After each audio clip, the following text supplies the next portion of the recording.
Oh, it's good friends, good games. It is March 4th, 2023.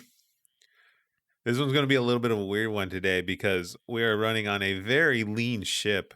Today, it is me and Dill. Yeah. We have two ladies that are in the very late stages of being mothers. So, Mm-hmm. or in pregnancy, sorry, the very late stages of pregnancy. They're in literally the position where they can go at any time right now. And then Zenith is currently off for the day. He's celebrating a stream anniversary. Congratulations. Enjoy, have fun. Me and Dill will hold down the ship here. We were just talking about how, before the show started here, we were talking about how Elon is literally just ruining our engagement. I mean, Elon is ruining everything for Twitter, so everything he touches turns into liquid shit. Yeah, if anyone is seriously like looking at their Twitter engagement right now, and if it's gone like tanked, let me know because I'm feeling the same exact thing. I post something and it gets nothing. Yeah. Like literally piddles of traction. I don't know what the heck is going on. I don't. It's probably just outside of my. Twitter's this, folks. It's out of my purview, I guess, of what. It's out of our knowledge. Only Elon knows what's happening in that brain of his. However empty it is with all the monkeys banging on there. I mean, the dude went in and like fired all the staff. He's just like, you're all out of here. Yeah. What else does he expect? That's why Twitter is slowly crumbling, because all the people who knew how to keep it running have gone. Yeah. I don't know, man. I don't know. And then that's like, well, where do I take this whole thing now? Like, where do I go post my socials to engage with your business? And all he's doing is he's just basically boosting his own ego, as far as I can tell, on that side. Like, he's just, because if you notice, if you go on like the main homepage, a lot of Elon's tweets appear up on your FYP page. Yes. Yeah. Without like consent, it just appears, and you're just like, hang on. I didn't want this. What the fuck? I went on there and there was like literally like 6 or 7 tweets of his in a row just sitting on my feed. And I'm like, what the hell? No escaping, why? Daddy Elon. Can I mute him? I wonder if I can just mute him. You could probably try, but you might get banned because Elon was like, oh, you muted me? Ban. He's got a ban. He's got a ban like department that just like he would. He's just one of those wild people, dude, that like he's just one of those wild people that's in the right place at the right time and has the money to cover it. And then, people think he's a genius for it. No, he's not. No, he just is. He's the guy with the money in the right place at the right time. He's basically the money guy who hires the people who are geniuses. Right, exactly. That makes it work. I mean, yes, you have to be like the guy with the ideas and be like, oh, let's do this and this and this, and this will hopefully turn into this. Like, I know you need to be that guy, but like I don't know, man. How did Twitter Blue go again? And then there's the whole idea where it's like, maybe this is the one big bad idea he has, and now we're judging his whole set of ideas based on this one big bad idea. You know what I mean? I'd like to think that he has had not a single good idea in his life. Fair enough. All of his ideas are just from other people that he's basically hired, and that's it. That's and it. Takes credit for. Yeah. This is the one that bites him in the ass. Pal's in the chat right now. He's like that girl in Charlie and the Chocolate Factory. I want it. I want it now. You told me I'd have it the very first day. We were watching that movie, Pal and I were like... were you watching old school or were you watching the more modern day? So like, if you don't know, or any of the listeners don't know, Charlie and the Chocolate Factory is literally one of my favorite books of all time. Like, I grew up on that book along with like Where the Sidewalk Ends and stuff like those black and white poetry books. Like, I grew up on those books and I love them.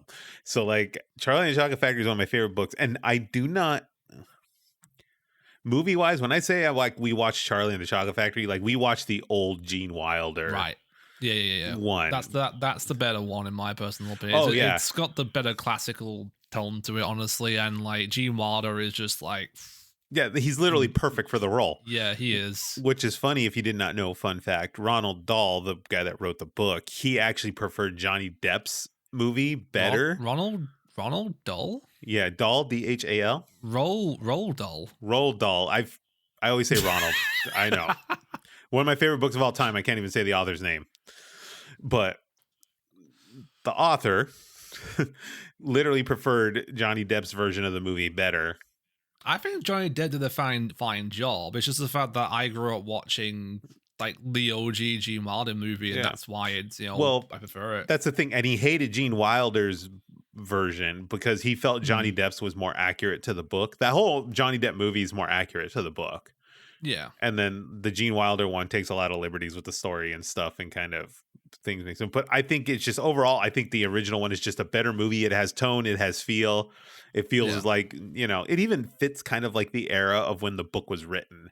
Yeah. Versus, the Johnny Depp one modernizing everything and turning it into basically one big gigantic YouTube TikTok video. But anyway, we watched that and then Pal and I were like, these kids are really screwed up. Oh yeah. Like these kids are really isn't it like the kids represent like this, like some of the sins as well? Some of the sins, 7 deadly sins. Yeah, there's like greed, indulgence, and things like that. That each of these kids represent, and then like Charlie's supposed to be the one that represents honesty, which isn't the sin, obviously, but it's like pure, purity. Charlie's the pure one. Yeah. But obviously Charlie gets into trouble and then he almost doesn't, but he proves that he's a pure one by being honest and, giving up the gospel. It's like, but it's wild. These kids are just assholes. Yeah. Like, through and through. Like all the other 4 kids are goddamn assholes, you know? And then we're sitting there like Grandpa Joe's just bedridden for 10 15 years. No, he's bedridden until Charlie gets the golden ticket and suddenly out of nowhere gets his ass up out of bed. I call sus on that. I call so sus. I feel like he was playing it along for the long haul just to like not do anything. Yeah. Collecting Social Security, or whatever it is over there. The long con, What do they call it? Is it Social Security in the UK or? I'm trying to think what it is. We've got national insurance. I think it would be benefit, some kind of like benefit claims. Okay, you have a version of it basically. We have a version of it. I just can't remember think of the name. Exactly. But then again, I don't remember if the Gene Wilder movie took place in the UK. I don't think it. I don't think it did. It had like UK culture in it for the most part, though. It was a little, but I don't know. Anyway. That's just say this way. But yeah, like out of nowhere, homeboy's collecting unemployment, Social Security, whatever, disability checks, and then he gets to go to a chocolate factory and he's up and he's moving. Dill's curious now what he's gonna get when he's old. Doesn't say where the setting is really. It just says it's in a great town and that's it. No name, no nothing. Yeah. Who knows? It's probably a combination of both, but like could be.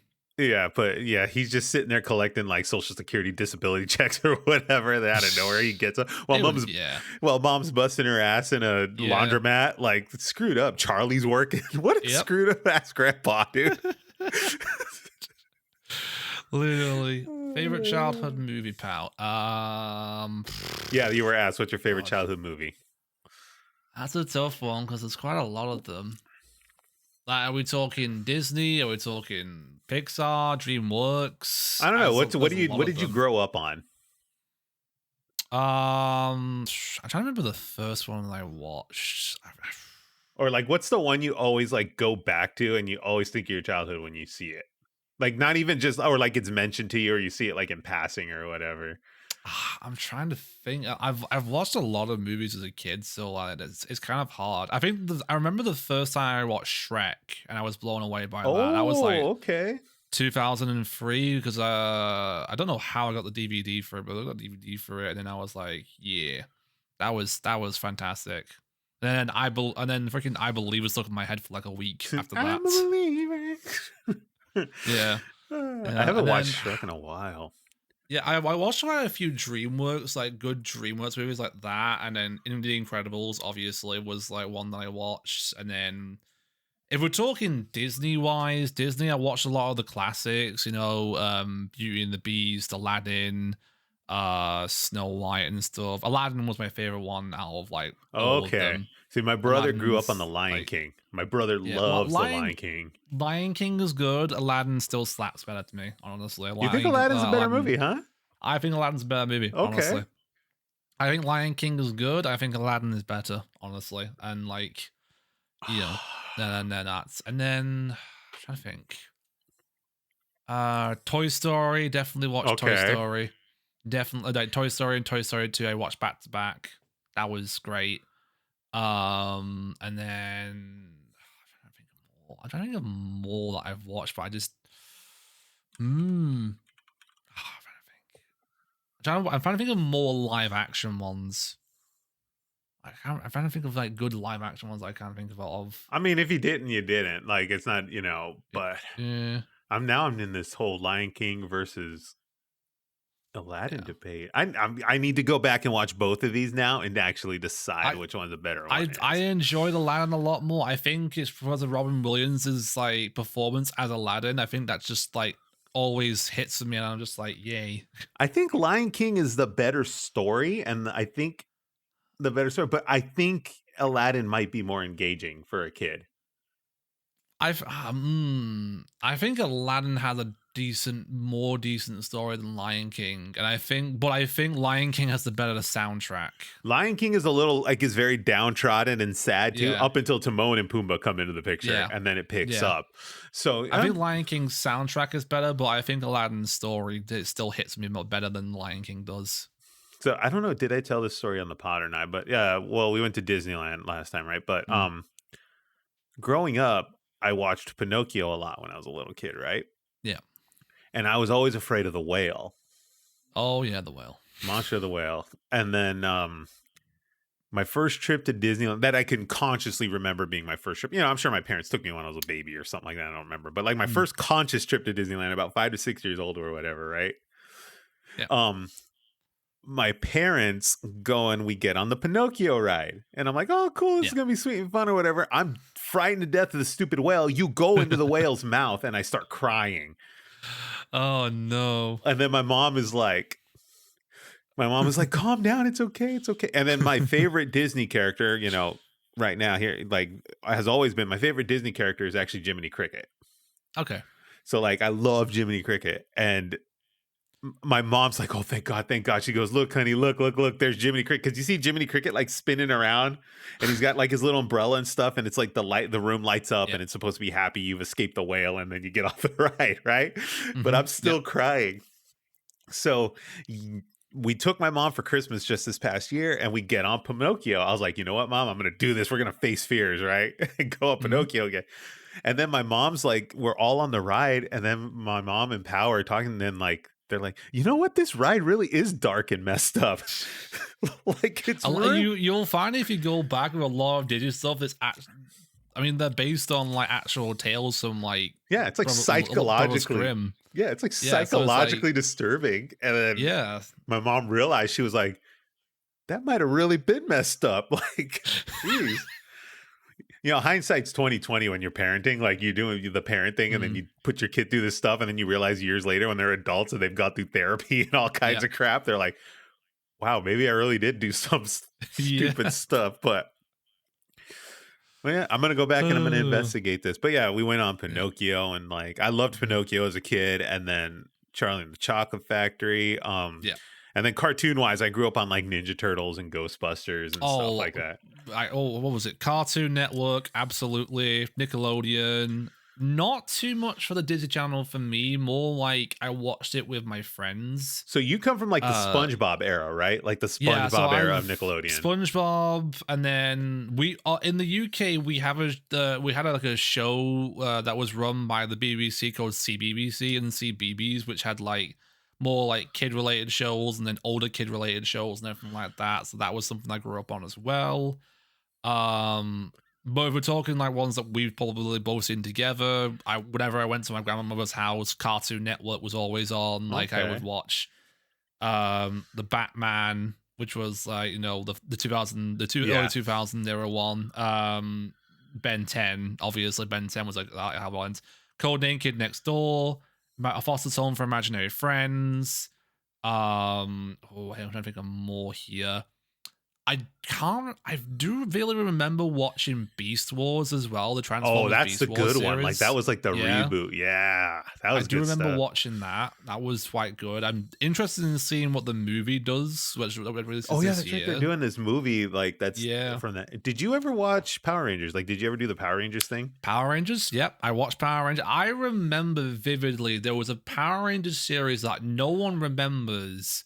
There was a Power Rangers series that I watched that still is in my brain today, where it it was a guy who was transported to an alternate universe where he became the Red Ranger, where he basically took over from the previous Red Ranger, who was the dimensional alternative to him, so like the They alternate counterpart multiverse to Power him. Rangers. Yeah, I remember this, and no one else does it. I'm just like, did I watch a completely different show? That's Jason was the OG Red Ranger, and then they Yeah, did he was the like, OG. and then they did like This a was ton of other a ones after that. different Red Ranger, not Jason Red Ranger. Yeah. It was a different one. I don't remember his name. I just remember watching this. I remember the villain was very freaky, and it was like an alternate to like universe kind of situation going on. Yeah, and then damn, I was into Power Rangers, like the OG Power Rangers when I was a kid, because that was like 95, 96. Yeah. And then my brother was really into it. And then after that, they kept doing it. Because I remember watching it through that whole like golden era when it was like on kids TV, and then they made the movie, like the original movie, and all. It became like a cultural phenomenon, Power Rangers. And then yeah, I grew up like a lot of that OG Transformers things like that. Like you OG could tell my era, like Transformers. your era is just after mine when I stopped kind of like watching that stuff. A lot of Disney Channel, like the Darkwing Ducks and all that stuff was like I didn't watch on air. Darkwing Duck. I think a lot of Disney stuff that I watched with my friends was like live action stuff. So it was like a Sweet Life of Zack and Cody. Hannah Montana was on as well. Yeah, that's my brother's era of stuff. Like Lizzie McGuire and all that stuff was like my brother's era of Disney Channel. Lizzie McGuire. Oh wait, no. Did you remember watching Even Stevens? Yes, I remember that. That was like kind of like I was already, I think, maybe in junior, like late junior high school by that time. Yeah. But I vaguely remember that. Yeah, because that's what's his name, right? Came the actor went a little crazy. Yeah. Yeah. LaBeouf. Yeah, that was his first like acting outing, basically. If you did not know, the girl that played the sister, she does her own podcast where she talks a lot about that Disney Channel era stuff. Yeah, she's like, isn't she a voice actress as well? Like she does a lot of voice acting. Yeah. Yeah, this stuff intrigues me now. Like like I read these books and stuff that these people wrote now that they're all adults and they've gone through that whole career or whatever. Like I read the one from the girl that played in iCarly. She did that book, Oh yeah. I remember her name. Jeanette McCurdy.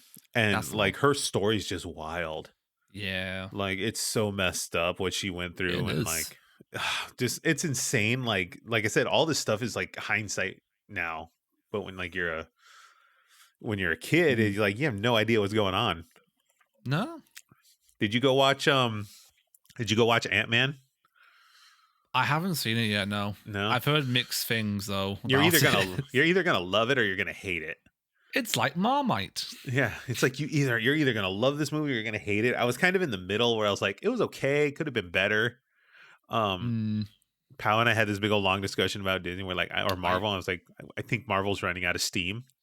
I think the problem with Marvel is that they've gone with quantity over quality. Right. And I think even Kevin Feige has actually admitted that, like, yeah, we need to dial this back a little bit. We need to space things out a bit better and like add more time to things. Yeah, because that's why like the reason I think the whole Infinity Saga was so good is because it took them 10 years to get there. Yeah. They spaced it out when 10 years took time, but this saga they've been rushing things. You can tell.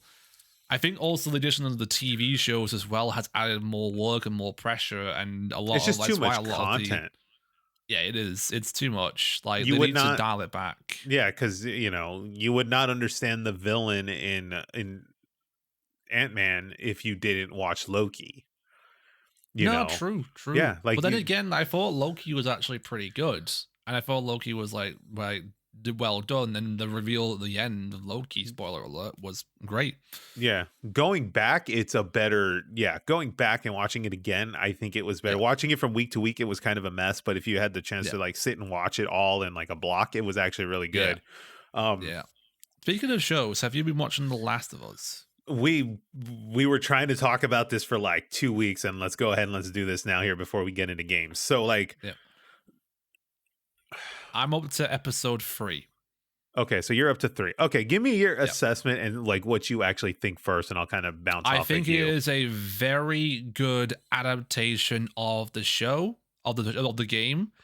It emulates a lot of what the game did, while only doing minor changes that actually benefit as a TV show compared to it being a game. Because a lot of like what happens in the show makes things a little bit more fast paced, and because it's a TV show, each episode is somewhere between 50 minutes to like an hour and a half long. So you can't do some things in the game, like, with the whole tendril spore things change compared to it in the show. And that's why I think honestly it's a really freaking good adaptation, and they've done a really fantastic job of like adapting the game into a TV show. Um, I've Episode 3 in particular is probably my favorite one out of all of them, because I really liked what they did differently in the show compared to the game. That's what I will say. This right. So, um I think I'm digesting it I think when I'm initially watching it, I'm like, okay, this is really, really damn good. Like, Yeah. this is really, really damn good. And I have kind of a weird bias opinion towards it too, because like, that's one of my favorite games ever. It's in Yeah. my desert island of games, The Last of Us. So like I know it pretty well. I've played it several times. Um, I think as a TV show itself, this thing stands alone perfectly. It Like does. I agree. it's a phenomenal TV show. It's very, very well done. It's very reminiscent of that first season of Walking Dead when everything was Yeah, just I agree pieced with from the that. source material and like perfect. Um, with minor exceptions, like obviously this show does. When I compare to the game, I feel like there's a lot of things that the show had, like I wish the show had that the game has. Fair. Um, like the one thing I was hoping I would hear and I did not get to hear it was I think it's the end of episode 1 or 2 where Joel beats the guy to death and then Mhm. Ellie's just kind of staring at him. Obviously, when you play the game, she goes, "Holy shit, Joel." Like Yeah. I did Some of the not lines yeah, like were like missing, yeah. it doesn't even have to be in that like tone, but it has to have some kind of like that line should have been said like the Mm. "Holy shit, Joel" like kind of thing, just cuz it's a big reflection of like when you play the game with Ellie as your companion, she experiences the same stuff that you're doing Yeah. and the stuff you're doing to the people in the game and the decisions you're making. And that's like a line that really reflects that. Like, holy shit, Joel. Like, The thing is, though, with that particular scene is that you see more of Joel's PTSD than you did in the game as well. right. They're really Like they deep actually, diving. yeah. So they actually like, while they did leave that out, they actually deep dived a bit further into Joel's PTSD and what he dealt with before everything went down with Sarah and his child, and it was really freaking good. Honestly, it was like really good to see what the effect that like the whole apocalypse has had on Joel as a person. I think the first episode, I think choosing to do the first episode almost piece for piece with the Yeah, game was the perfect decision because anyone that plays that yeah, game for the first time and experiences that moment is like, yeah, oh shit, like what am I gonna play? Or like what am I yeah. going through right now? Because they did that thing piece for piece, even to the burning house. You see the burning Yep. house when you You see the drive burning by. house. There's like so many videos that I watch of like the comparison between the games and the show with like the similar scenes. It's so good. Right. And I think I think it was a brilliant idea to just do it almost nearly piece for piece from what you Mm, experienced in the first hour of the game yeah, because it really sets the tone for what the game is going to be and what you're going to go through. yeah. Um so that I like really, really, really liked. I think about the Bill episode and That one episode. one I Mm, think One, I think Nick Offerman was perfect for that whole thing. He fucking nailed that role, Yeah. and like, oh god, I've only watched it once. I watched it with a buddy of mine, and at the end of it, we were just like, we had to just like ask each other, "Are you okay?" And I'm like, "No." Like Nick Offerman is an incredible. Always knew Nick Offerman was an incredible actor. If you don't Yeah. know, he's like obviously he's famous for his comedic role, like Parks and Recreation, and some of those. Mm, He was also like in The Founder. He played in that movie about McDonald's and a yeah. lot of other movies where he's done serious roles. But this like literally is probably about as serious as he gets, and a completely like almost deviation from the Mm, stuff he's typically done, and he just nailed it out of the park. absolutely. Him and the other actor who played Frank. God. And like when you do the segment with Bill in the game, Bill is obviously a side character. Well, this is what I think about this. The way that what I watched, someone described it as basically the difference between the game and the show with Bill is that you had the good ending, bad ending scenario. Yeah, Where like the game had the bad ending where Bill was alive, yes, but miserable, alone, bitter. He right. was like separated from everyone and just like focused on survival. Whereas in the show, he had a long, fulfilling, good life with the person that he loved, you know, and it was so good. Like They either give way, it's good storytelling. But like, holy shit, they gave Bill meaning too. They made basically made Bill a yeah, main character in the TV show versus yeah, the side character that he is in the yeah. game. Hannah brought this up when we talked about it on our show. Hannah said the biggest thing she missed from the Bill episode is she did not get to see the Bill and Ellie interactions with each other, which is a Yeah, lot of that would have been great. Yeah. because a lot of that is comedic uplift in the game that's just Mm, downtrodden and sad. yeah. Um, and then you said you just finished episode 3, right? Yeah, so I'm not I've not managed to watch past episode 3 right now. Okay, So so I'm you're gonna like you'll there. get like when you go to 4 and you'll start getting more Easter eggs. Yeah. In some of the stuff if you pay attention. Like one of the Easter eggs they did is the hotel scene.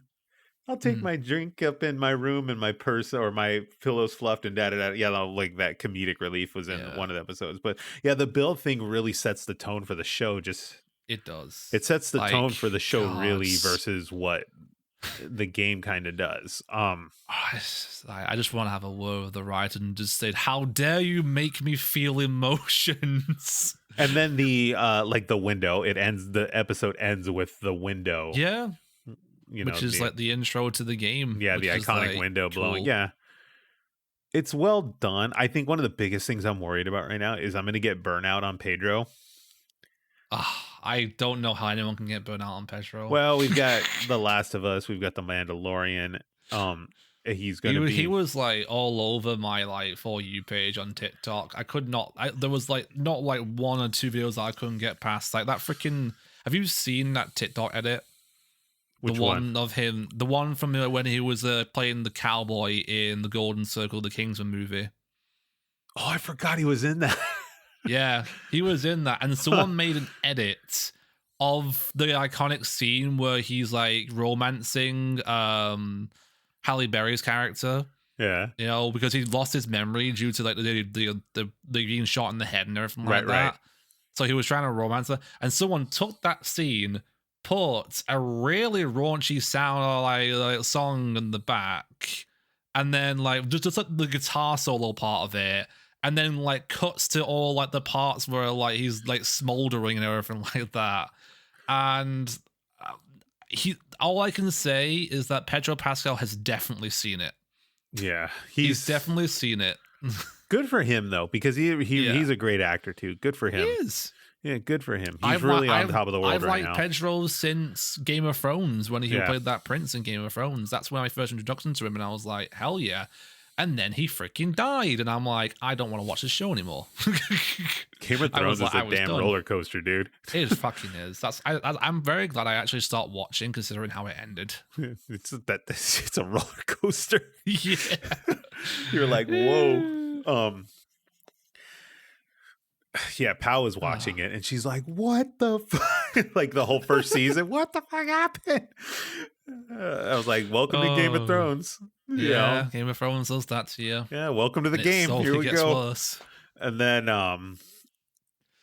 yeah. Oh So I hope I don't god. get burnt out on them. I watched The I Mandalorian last night because The Mandalorian started I up again. I've not started the new season yet of The Mandalorian. I am caught up with it. I know what happens like throughout the whole thing, but I don't know Yeah, about the new episode just yet. yeah. We'll see where that goes. I hope they don't run and burn out on that thing too. But yeah, we'll see what happens. But you know, both been busy. You know, our game list is fairly Yeah. light here. But like, you did some. Oh, give me the sheet. Did Give me. Oh, you did some of this Emerald Pokemon some Emerald Kaizo. yes, that game. I've been playing that game on and off since 2020. Jesus, Like, man, you've been on the long haul yeah, with this one. I've taken like breaks since I did a YouTube series on it at first while I was playing it like per episode and everything like that. So it's why it's taken me a long time to play it. But when 2023 came around, I just looked at my backlog and looked at the like 2 games that were just stuck there for a while. You're the same boat Emerald as me. Kaizo, yeah, Emerald Kaizo was number 1, so I'm like, fuck it, I'm gonna stream this game and I'm gonna finish this game on This is a stream. mod, right? I think we talked about this. This is a mod. Yeah, so Emerald Kaizo is known as one of the hardest modded Pokemon games to ever exist. Let me look It this up. is at Pokemon Emerald, but everything is tuned up to be harder. The Pokemon all have their base IV stats, whereas the enemy Pokemon and the wild Pokemon all have the best IV stats with the best movesets you can possibly have for their levels. The trainers all have better Pokemon teams. The gym leaders have 6 Pokemon each, all of which are like various different levels depending on like where they are all at. Some of the gym leaders also have legendary Pokemon as well. Some of the enemy teams have enemy legendary Pokemon as well, like Maxie and Archie. And I think the league itself is all level 100 Pokemon. You And cannot use revives or any other item nope, during battle. Fortunately, enemies will not nope. use them either. You can only Yeah, use because held item. What's the difference between a held item and like a revive or so whatever? a revive or a potion or anything like that, that's being used from your Healing. bag. Okay. But a held item is an item that you put attached to your Pokemon from the item bag and will activate depending on the conditions of the item. So, like, if you get to a certain low HP, if you're holding a certain berry, it will heal all your Pokemon. If you have leftovers will heal Pokemon all the time, every turn. I think like 1/16 of your health it will heal up. Okay. So like I can't Um, like because I know if I remember right, like under regular rules of the game or whatever, you can actually yeah. use revives on Pokemon that are like But dying that no, are not in battle. but and you could do this in the previous Kaizo games, Blue Kaizo and Crystal Kaizo, but Emerald Kaizo, the modder decided, nope, I'm taking that out. Make it even harder for you all. Yeah. So currently with Emerald Kaizo, now that I've revisited it, been playing it on stream, I'm currently on the final Archie boss fight. I'm literally like right outside, but I have to face one of his admins who is difficult. Let's put it like that. I've had trouble with his admins already. So yeah, it's all I can say for anyone who like has talked to me about talk about Emerald Kaiser right now and who like possibly might want to check it out. I recommend watching a YouTuber called Pokemon Challenges who did an entire like video on him like beating the game. Not only beating the game, but doing a hardcore Nuzlocke of the game and actually beating it on a hardcore Nuzlocke. Because like This he looks goes into hard. like deep analysis of it. Yeah, it's This not looks an easy hard. game. It's not an easy game. I chose to play this because I saw it and I was like, I like a challenge. Let's do this. And yeah, it's taken me like 3 years. Does this have a graphical boost or something? Because I'm looking at screenshots in this guide here, and it looks really, really pretty. It could do. It depends on the emulator that it was played on. Like, if you play it on the right emulator, it could look better, honestly. What does Pokemon Emerald look like on an original? Yeah. As I said, it's a modified version of the game, so the modder could have, like, upped the graphics and made it look better as well. Let me see here. You know, Images. But yeah, Emerald Kaiser has been fun and interesting, and, like, mind bending at times. I think the most attempts I've had on a gym leader is like 15 plus attempts in total. And like, yeah, it's brain fried. It actually does look like, okay, so he might have bumped it up a little bit, but that for the most Probably part, that's has. like raw foot. Like, Yeah. Yeah, wow, Emerald for Kaizo is just like insane, but also it's a lot of if you like get bored of like the like traditional Pokemon games, like going through the ROM hack games is pretty fun.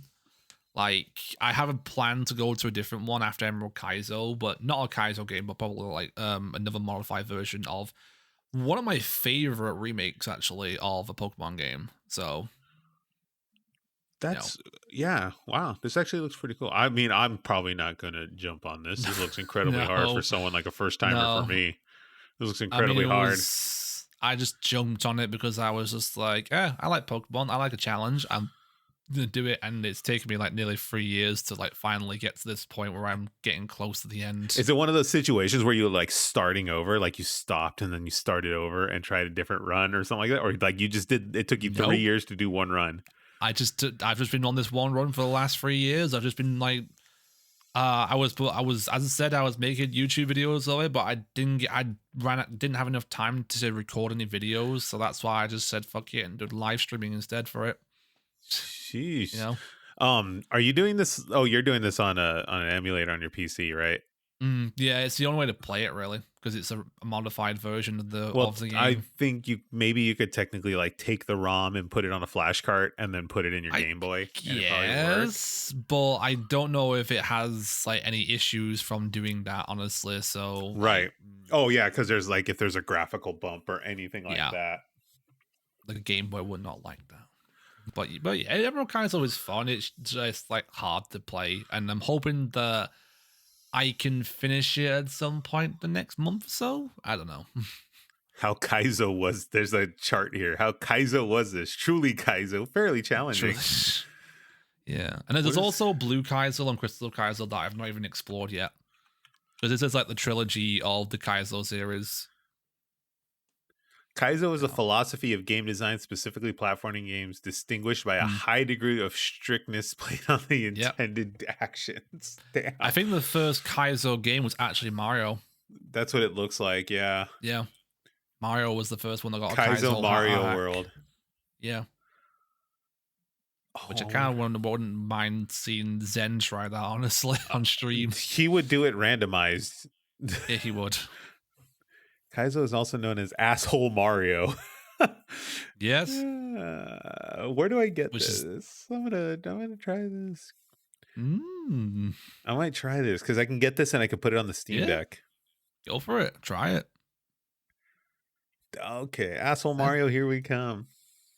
Yeah. After I'm done with Emerald Kaizo, I think I probably want to check out Storm Silver, which is not exactly a Kaizo game, but it's basically like a harder version of like Soul Silver.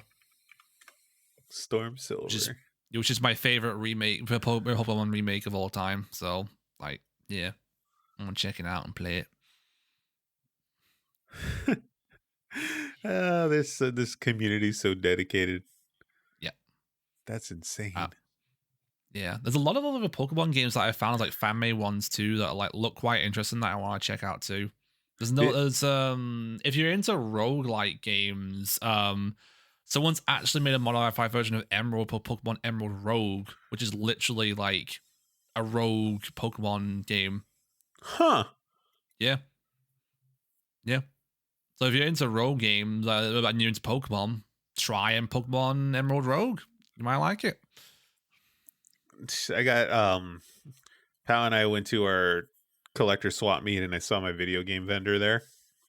I haven't seen him in a few weeks since the holidays, so I went and paid him a visit. He's stacked up like on Pokemon, like he's literally got just stacks of the DS games and like Emerald and Red. Like he went to like another convention in Vegas, like a expo or something, and like a lot of those vendors will go and they'll buy up stuff.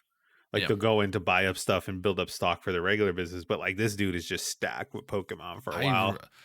I think the one Pokemon game that I would like to obtain myself that I don't really own, but I own on like a devoted device thing where I can install like DS games on, Yeah. but like they're not like the free game. I would like to own a physical copy of Pokemon Mystery Dungeon Explorer of the Sky. Yeah. Might have one. I don't know if Yeah. there's different. Is there a PAL? Do they do the PAL thing with the DS over there? Like, is it PAL versus NESIC or something? I don't know. I just like, I remember seeing it one time in a game store and I was like, do I get it? Because it's like, it was there. And I'm like, it's one of my favorite spin off games of all time from the Pokemon series. I'll check with him. Maybe he might have it. But like, I'll check with him. yeah, I'll see what he has. feel free But to, because like, I he would literally love to had get my hands on that. he literally had box copies of like Emerald and Fire Red and all this stuff, like in pristine condition. The cardboard box. Yeah, like he literally Jesus. boxed, like pristine looking condition, very good shape. He spent a lot of money, but he makes it like the amount of people that come looking for Pokemon is just insane.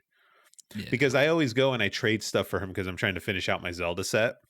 And like I always bring stuff to him to trade. I'm like, what are you actually like looking for? So I know what to hunt down and just bring it. Because like a lot of times I find this stuff in like Goodwill swap meets or whatever, and like I don't care enough to keep it. Like Pokemon, yeah, this is cool, but like I'm not really gonna keep it. I'm not a big Pokemon person, but I can trade it for other stuff that I do want, right? Yeah. And he's just like, the first thing out of his mouth, bring me Pokemon. Just bring me Pokemon. Bring me Pokemon stuff. Yeah. Pokemon Game Boy, Pokemon DS's, bring me the Pokemon consoles, just bring me Pokemon. And I'm like, okay, I'm still very tempted to get that Pokemon Switch, like the Scarlet and Violet one, because that looked really nice. He even has that Pokemon box, that GameCube thing that's like $1,000. Really? Yeah, he's got a copy of that. Yeah, it's sitting in the shelf. He's like, no one's made me an offer yet because like who has $1,000 to throw around on some, Actually, I don't even know if it's $1,000. Hold on. It might be more. Pokemon box. And it's not even a game. It's literally just like a storage. Yeah. That's literally, I might actually have that still. Because I do have the box still that my GameCube came in. If you have a copy of Pokemon Box, the last one that sold in the US went for $1,800. Jesus. So if you have Pokemon Box, like on GameCube, I have the box that the GameCube came in, and that came with Coliseum and everything. So like, I don't know. I'd have to look. Yeah, if you have Pokemon Box, dude, you're sitting on like almost $2,000. You might want to go reconsider if you want to keep it or not. I mean, my copy of Soul Silver was like, I remember looking that up and like the box for it. I said I saw like the box for it and everything like that. That was like worth £100 at one point. Not that sure it was one, worth more. Like US right now, Soul Silver pre-owned just sold in the like complete sold for $146. Yeah, like so. I bought my brother one of those like almost a decade ago. He wanted one. Is either Soul Silver or Heart Gold, I forget, but he wanted the box with the Pokewalker thing. Yeah, I have Pokewalker still. Yeah, he wanted it with I bought the whole thing complete in the box, everything brand new sealed, right? And like a decade ago, I paid like $60-$70. Jesus. That would be like several hundreds of dollars now. I'd also like to get my hands on the Gales of Darkness game. Oh, I just looked at that. GameCube. Yeah, that's an expensive one too. Dude, this stuff is just, it's insane. How much people I need to get my Coliseum game fixed up, and then I need to see if I can try and get my hands on Gales of Darkness. And then Nintendo wonders why people pirate it. Like, this is why I keep telling Nintendo, hey, you get Nintendo. You've got access to Game Boy now on the Nintendo Switch, so like, you have the power to put like the Pokemon games on there. I'm just saying, it's got to be some kind of agreement thing between them and Game Freak. It's got to be. Yeah. It has to be. Like, I reckon they'll probably do something with it, but I don't know what. I think the only Pokemon game that's going out on the Game Boy thing is the trading card game at the moment, and that's right. I don't know, man, but Pokemon's wild. Like, it's literally the hottest thing in video games. Yeah. Let's see. You're still trudging through Valhalla, huh? I've not really stopped on that game. I mean, I played it. I started playing that last year. I took a long break from it because a lot of games came out, you know, especially Elden Ring. Like Elden Ring just took over my entire freaking like Year. library for like a good 6 months. At least I did 2 playthroughs of that game, so like yeah. But I've returned to it to try and finish it. I have made good progress. I'm like 45, 50 hours in now, and I'm currently on one of the DLC contents at the So moment.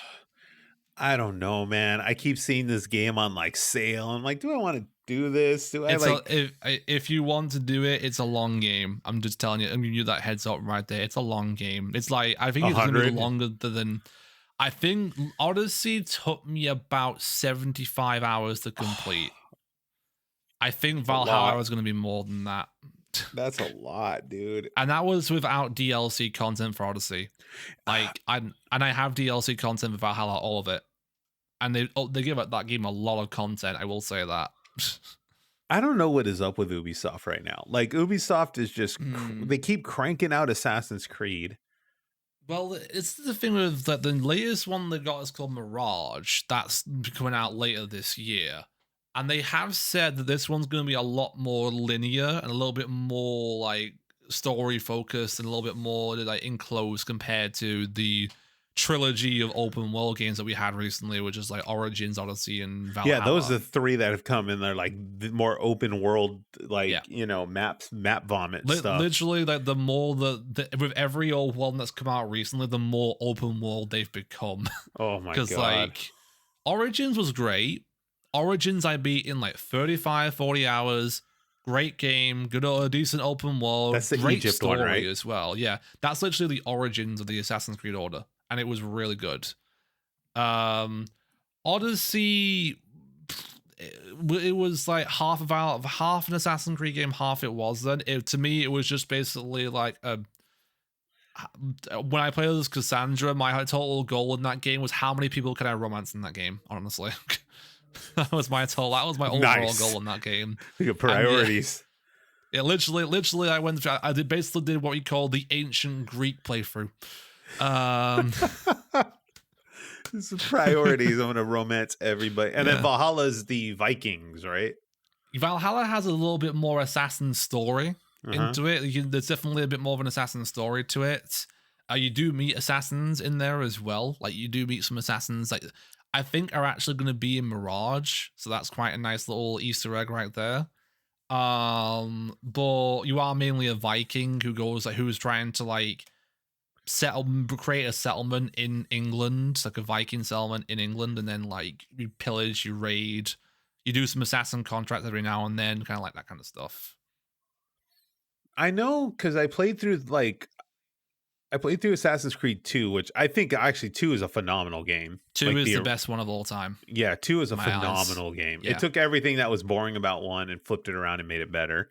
And then I And started yeah. working through the second one of that trilogy, which I think is Brotherhood. Brotherhood. And that's slightly better. Brotherhood was the one where he started actually making a full on order. Like that was like Right. he was making his own Assassin's Creed order. Right. And then I kind of got through like 3/4 of that one and I didn't finish it, which maybe I'll go back and finish it. But I recommend it. yeah, but the 2 is just such a phenomenally well done game. Yeah, it's For the time, I can't imagine playing it like for the time. Like that's a phenomenal game. And then I remember playing it on my PS3 with my buddy, and it nice. was great. It was literally I'd only had my PS3 at that point for like I think a few months. And my buddy was like, "Hey, I just got a game called Assassin's Creed 2. You should try it out. It's great." And I'm like, "Cool." And we did. We played it together. It was phenomenal.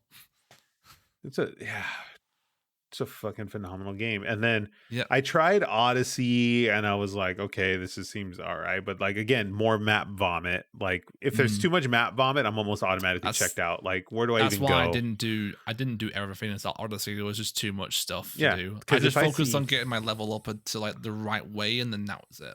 yeah, if I see too much vomit, I'm already checked out. I'm like, oh Yeah. god, I got to go through all this stuff and like what's important, what's not important, and then like what leads to where, and like do I get weapons or whatever for finishing all these things? And I'm just like, this is too much. Like, give me some of this stuff, Eh. but give me a place to go and like a thing to do, like specifically so I can accomplish what I need to in this game. Like, what does the developer want me to do? you know. The developer wants you to just play the game and spend your money. That's it. No. Money. But like, I don't know. And then they just get. I almost feel like Assassin's Creed is the perfect fit for an MMO. They've got so many factions and different, like, eras of assassins. They could do it. One thing that's putting them off from doing that is that they've tried doing online games before and it hasn't worked out. And that's probably one thing that, like, because I feel like if they were to try that with the Assassin's Creed developers with Ubisoft, it'd go one of two ways. It'd either be really good, it would either like start out shit, but then get really good over time. Final Fantasy 14 kind of like style, or it would just burn out completely, crash and then take a long time for them to get a reputation up, by which point they've already kind of like scarred a lot of people for life. Fallout 76, basically. Oh God. Yeah. That was that's that the was way a I thing. would see it. That was a thing. Yeah, that was a thing. And a lot of people probably argue me about Fallout 76. Are like, oh, it's gone better now. It doesn't excuse for the fact that game was absolute dog shit when it released, and they knew it, and they just like released it anyway. They're like, let's roll with it. It's like, well, that Fallout was at its peak at that time. Like, it was just cashing in. Vault Boy toys and Pit Boys and all kind, like 50s nostalgia look of everything. They were cashing in on that train, and then it was just it came on and it was a wet fart. Like, it was. I literally paid the beta and I was like, this is kind of crap. I'm not gonna buy this. Yeah. So I was thankful the beta came out. It was like literally a wet fart of a game. Very, very similar to like Cyberpunk, where it was just a mess. And then Cyberpunk's improved a lot, though, from what I hear. It has. Cyberpunk has had a lot of good major updates and everything. I think the one mistake with Cyberpunk was that they released it on past-gen consoles. They shouldn't have done that. They should have. It should have been PS4 Pro or higher, and that was it. And PC, like, or what was the Xbox one at the time? Was it the One X or whatever? Xbox One X. Yeah, so it should have been like PS4 Pro and One X, and that was it. They should have not tried to fit it on an old. I think they should have just not released it on like any past gen consoles at all, just released it on PS5, Xbox Series X and S, and PC, because you could tell it couldn't handle it.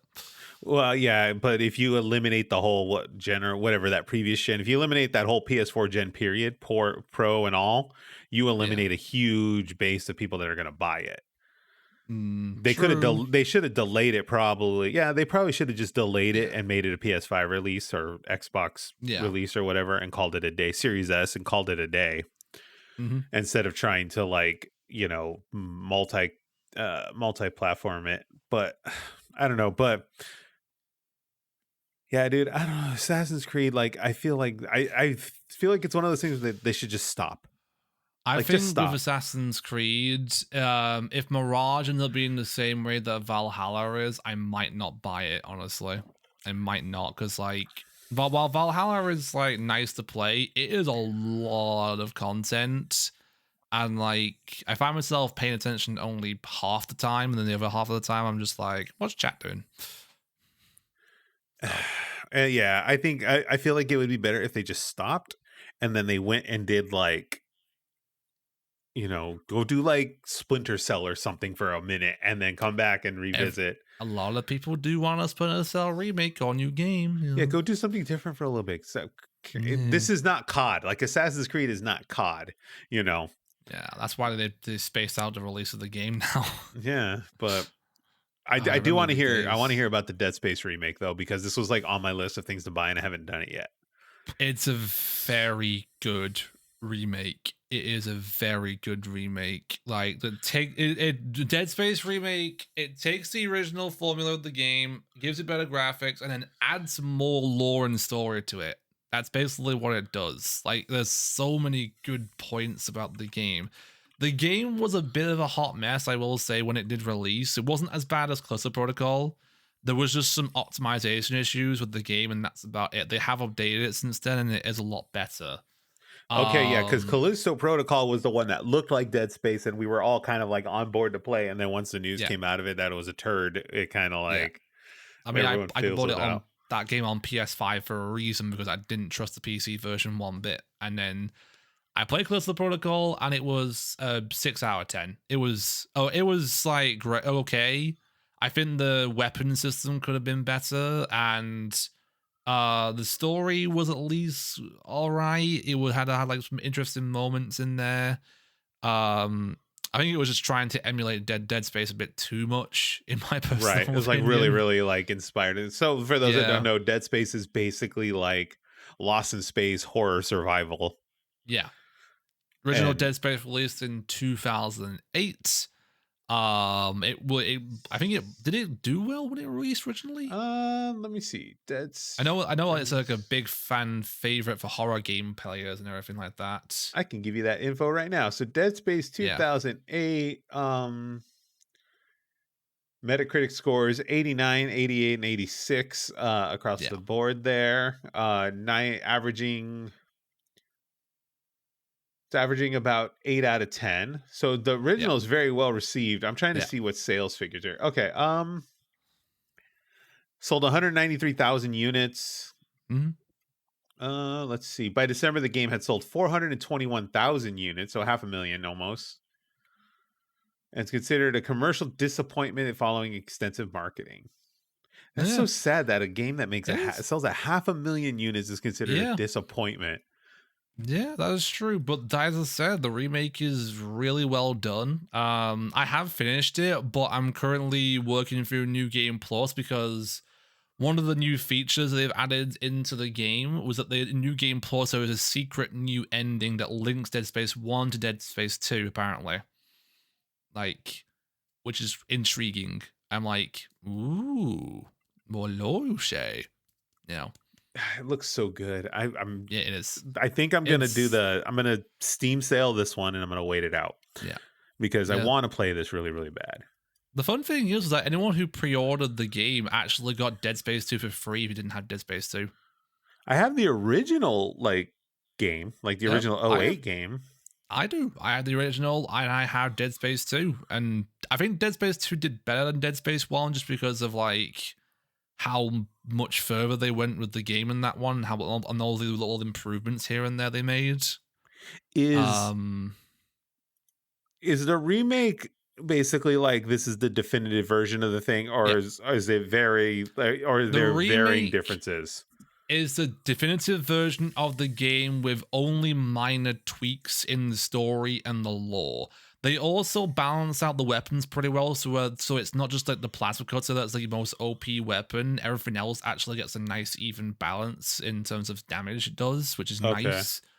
And like, it's I mean I want to say more without saying too many spoilers or anything like that, but there's very good plot twists in it as well that like are not in the original game compared to the remake. Like there's like a one minor one as well that was pretty cool, and they introduced more. You feel that the game has more character as well. Like there's there's more character development. Yeah, there's more character development. The characters you encounter feel more, you feel more for them. You feel more. You feel. I don't know how to say the words. It's like you feel a little more compassion towards them. Yeah, and they feel they have more energy as well when you're interacting with them, and it's just nice. What's the damage on this one going to be? Let me see. Is this a 60? I think it's not in sale still, so probably like $60. This is $60. This is $6er, huh? Let me see. I think if you wait for the next sale, it might go down by like 10% or 20% like 40. Or something. Yeah, this is $69.99 game. Yeah, maybe. Ooh. I don't know. And as I'm working through New Game Plus right now. The key thing for New Game Plus though is that you have to, in order to unlock the New Game Plus secret ending that connects 1 to 2, is that you have to collect these marker shards in New Game Plus that weren't there originally.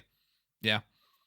So it's like an unlockable achievement, basically, where you collect all these things, and then it would beat the game on New Game Plus, and then you get the secret ending. Damn, dude. They really...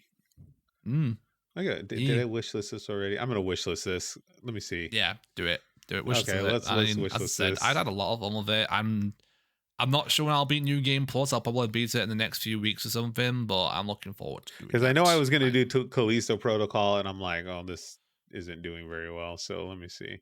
Oh, it You is can in play here. Callisto Protocol. It does play a lot better than it initially released. I'd probably just say wait for a sale on that one. I feel like that one's going to be the 1999 like, Probably, yeah. And like sale. Callisto Protocol, I beat in like 10 hours. It wasn't a long playthrough for that game. I literally like I was expecting it to take me a while. I beat it in like 10 hours total, and I beat Dead Space Remake in about 12 hours in game Okay. time.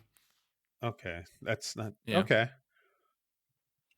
Okay, Yeah. Dead Space 60 wait, 59.99 on Steam. I'm going to guess it's 69.99 on your console of choice, PlayStation, Probably. Xbox. Yeah, 69.99 there probably.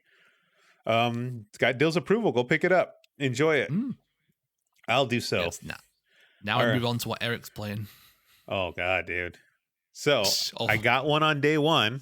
So I you screwed got. up on the last pod. I said I was like this is on my pre-order list and apparently I forgot Mm-hmm. to pre-order it. I thought I did. And then I didn't. And I'm like, "Oh crap." So I was like, "Okay, no big deal. Did you get it digitally or physically? I bought it Because I know, physically." yeah, because the physical release came out later than the digital one. I know that. Yeah. So, I'm working on Metroid Prime Remastered. So I thought it was in the pre-order list. I was like, "Oh, I pre-ordered that. I'm okay, right?" And then I was like, "Wait, I guess I didn't pre-order this." Cuz I went to go look for like a delivery Mhm. thing. And Yeah, I'm like, "Oh, I guess and I it did." wasn't there. I'm like, "Oh, I didn't pre-order this." So I was like, "Okay, no big deal. I'll go to work. I'll work and then on lunch break or whatever, I'll go to Target and I'll grab a copy or whatever." Went Yeah. to Target. I was like, "Hey, they didn't have it in the little rack thing."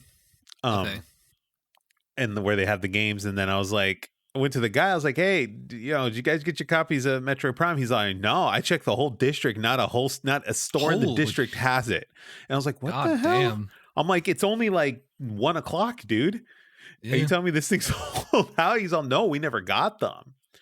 Right. So I was like, "Oh, okay, Oh. that sucks." Um. You kind of bugging out for me a little bit there. Sorry. Oh, did it? Am I good now? Discord had a little bit of a bug. That's all. Oh, are you good now? Yeah. Yeah. Okay. Cool. Um, so yeah, I go and I like the guy's like, "Yeah, we didn't get any copies. No store in the district has it." I'm like, "What the hell?" And he's like, "Yeah, we didn't get our shipments." And I'm like, "Okay, well that sucks. I'll just check later, right?" I go online. I go to Best Buy. I don't know if they have Best Buy in UK, whatever, but it's like an electronics retailer. I go to Best Buy. No store in my area has it. I check the GameStop website. They don't even have it listed. And I'm like, "What the Jesus. fuck is going on with this game?" All right. So I call a guy at my local GameStop. He's like, "Yeah, we didn't get the shipment in. We do have a shipment later today. I don't know if it's on that shipment or not or in that truck. Check with us later this week." And I'm like, "Okay, cool, thanks." And I have the itch. I was already itching to play this thing, So I'm like, "Oh crap, Yeah. dude, sucks. I'm gonna get a copy somewhere." I drive to another GameStop after work. The guy's like, "Yeah, we didn't get our shipment today." And then I was like, "Okay, fine, whatever." Right. So I started doing some searching on Reddit and finding out what the situation of this whole thing is. And then people start going, "Oh, just go to your Walmart." Walmart. I found it at a Walmart. What? Did Yeah. Walmart have them all? I, surprisingly enough, I went to the Walmart and there's this sweet little old lady working the electronics counter. She probably has no idea what the hell I'm even asking for. Right. And I'm like, "Did you get a copy of this?" And I'm like going to pull the thing up on my phone. So just to make her life easy. And she's like, "Oh, you're looking for that Metroid game, huh?" And I was like, "Yeah." And she's like, "Yeah, I have them back here." We didn't put them out yet, but it wasn't on the website. Walmart didn't have it on the website or anything. So I don't know what happened with this release. It was like a shadow drop or whatever I digitally. I And then, guess they may have expected them to buy digitally more than physically, and that could be what happened. yeah. You So know? I get my It, copy. I'm excited. I go home. I finish everything I need to do for the rest of the day. I do the laundry. I do all the stuff I need to do. Work is done. And then I just sit yeah. down and I play. A Metroid Prime, I don't know anyone can disagree with me or not. Metroid Prime is literally one of the best games ever made. I haven't played the series, so I don't know. It's literally one of the best games I think ever made. It starts I off. do hear good things from the remaster, though. I heard that it was like Did you broke ever play the any of the scores. did you play any Metroids at all? Mm-mm-mm-mm. Okay, so Nope. Metroid is I Metroid's know a the character, yeah, but I don't know the Samus. game. Metroid is basically a side-scrolling map exploration game. You go and unlock it's like a big giant map, and then you unlock areas of the map, and then you explore more and more. And then as you go through the map, you obtain items that help you unlock the other areas of the map. You'll get the Okay. rolling ball, you'll get a bomb, you'll get missiles, and then Mm. these tools help you unlock other areas of the map to progress throughout the game. The biggest thing about Metroid Prime is it took that whole side-scrolling map exploration thing and flipped it around and turned it first person. Mm-hmm. So now you're exploring everything in first person versus um Yeah.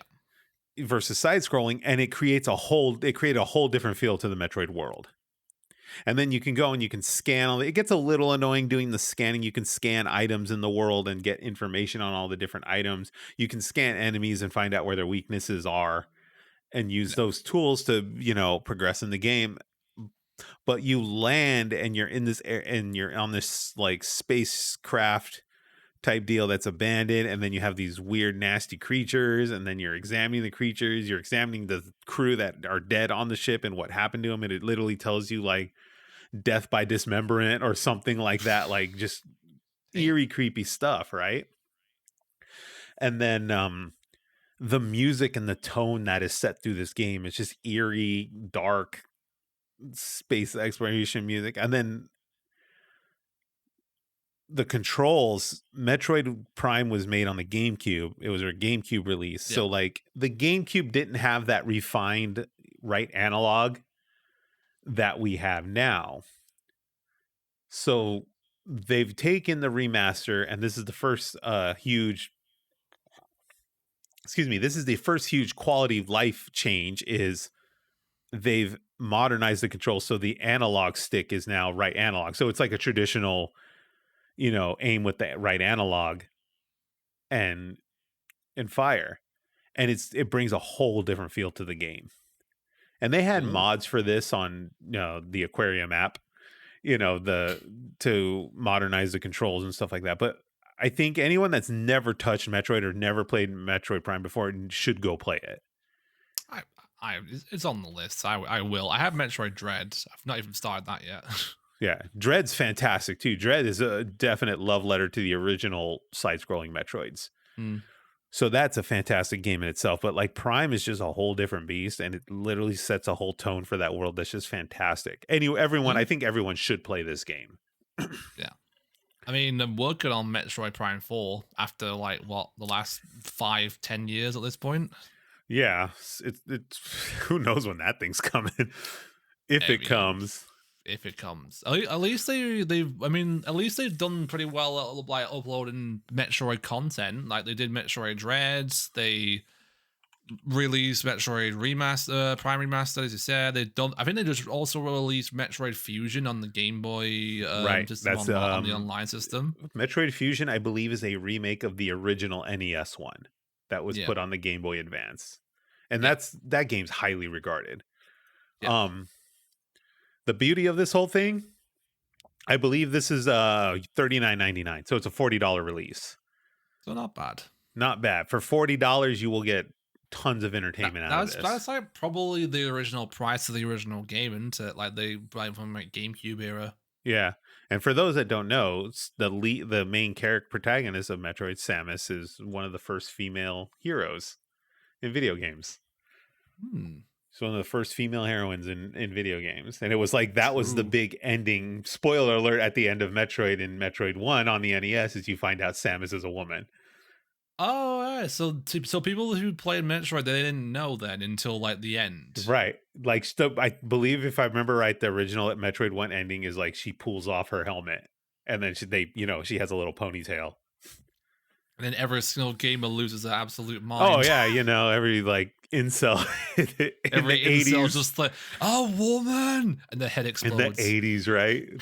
This is ridiculous, Yeah, so she was also one of the first female characters in video games. And it's very, very cool. The lighting and the effects and all this kind of stuff. That was like, I noticed too, and I never noticed this when I originally played it. You fire off a missile, and the flash from the missile that when it comes out of your gun literally shines on your face mask, and you see Samus's face. Yeah. very cool detailed effects. For $40, dude, go do it. I think this is a game everyone should play. It's so well done on the Switch. It's beautiful. It's 16:9 and it's gorgeous.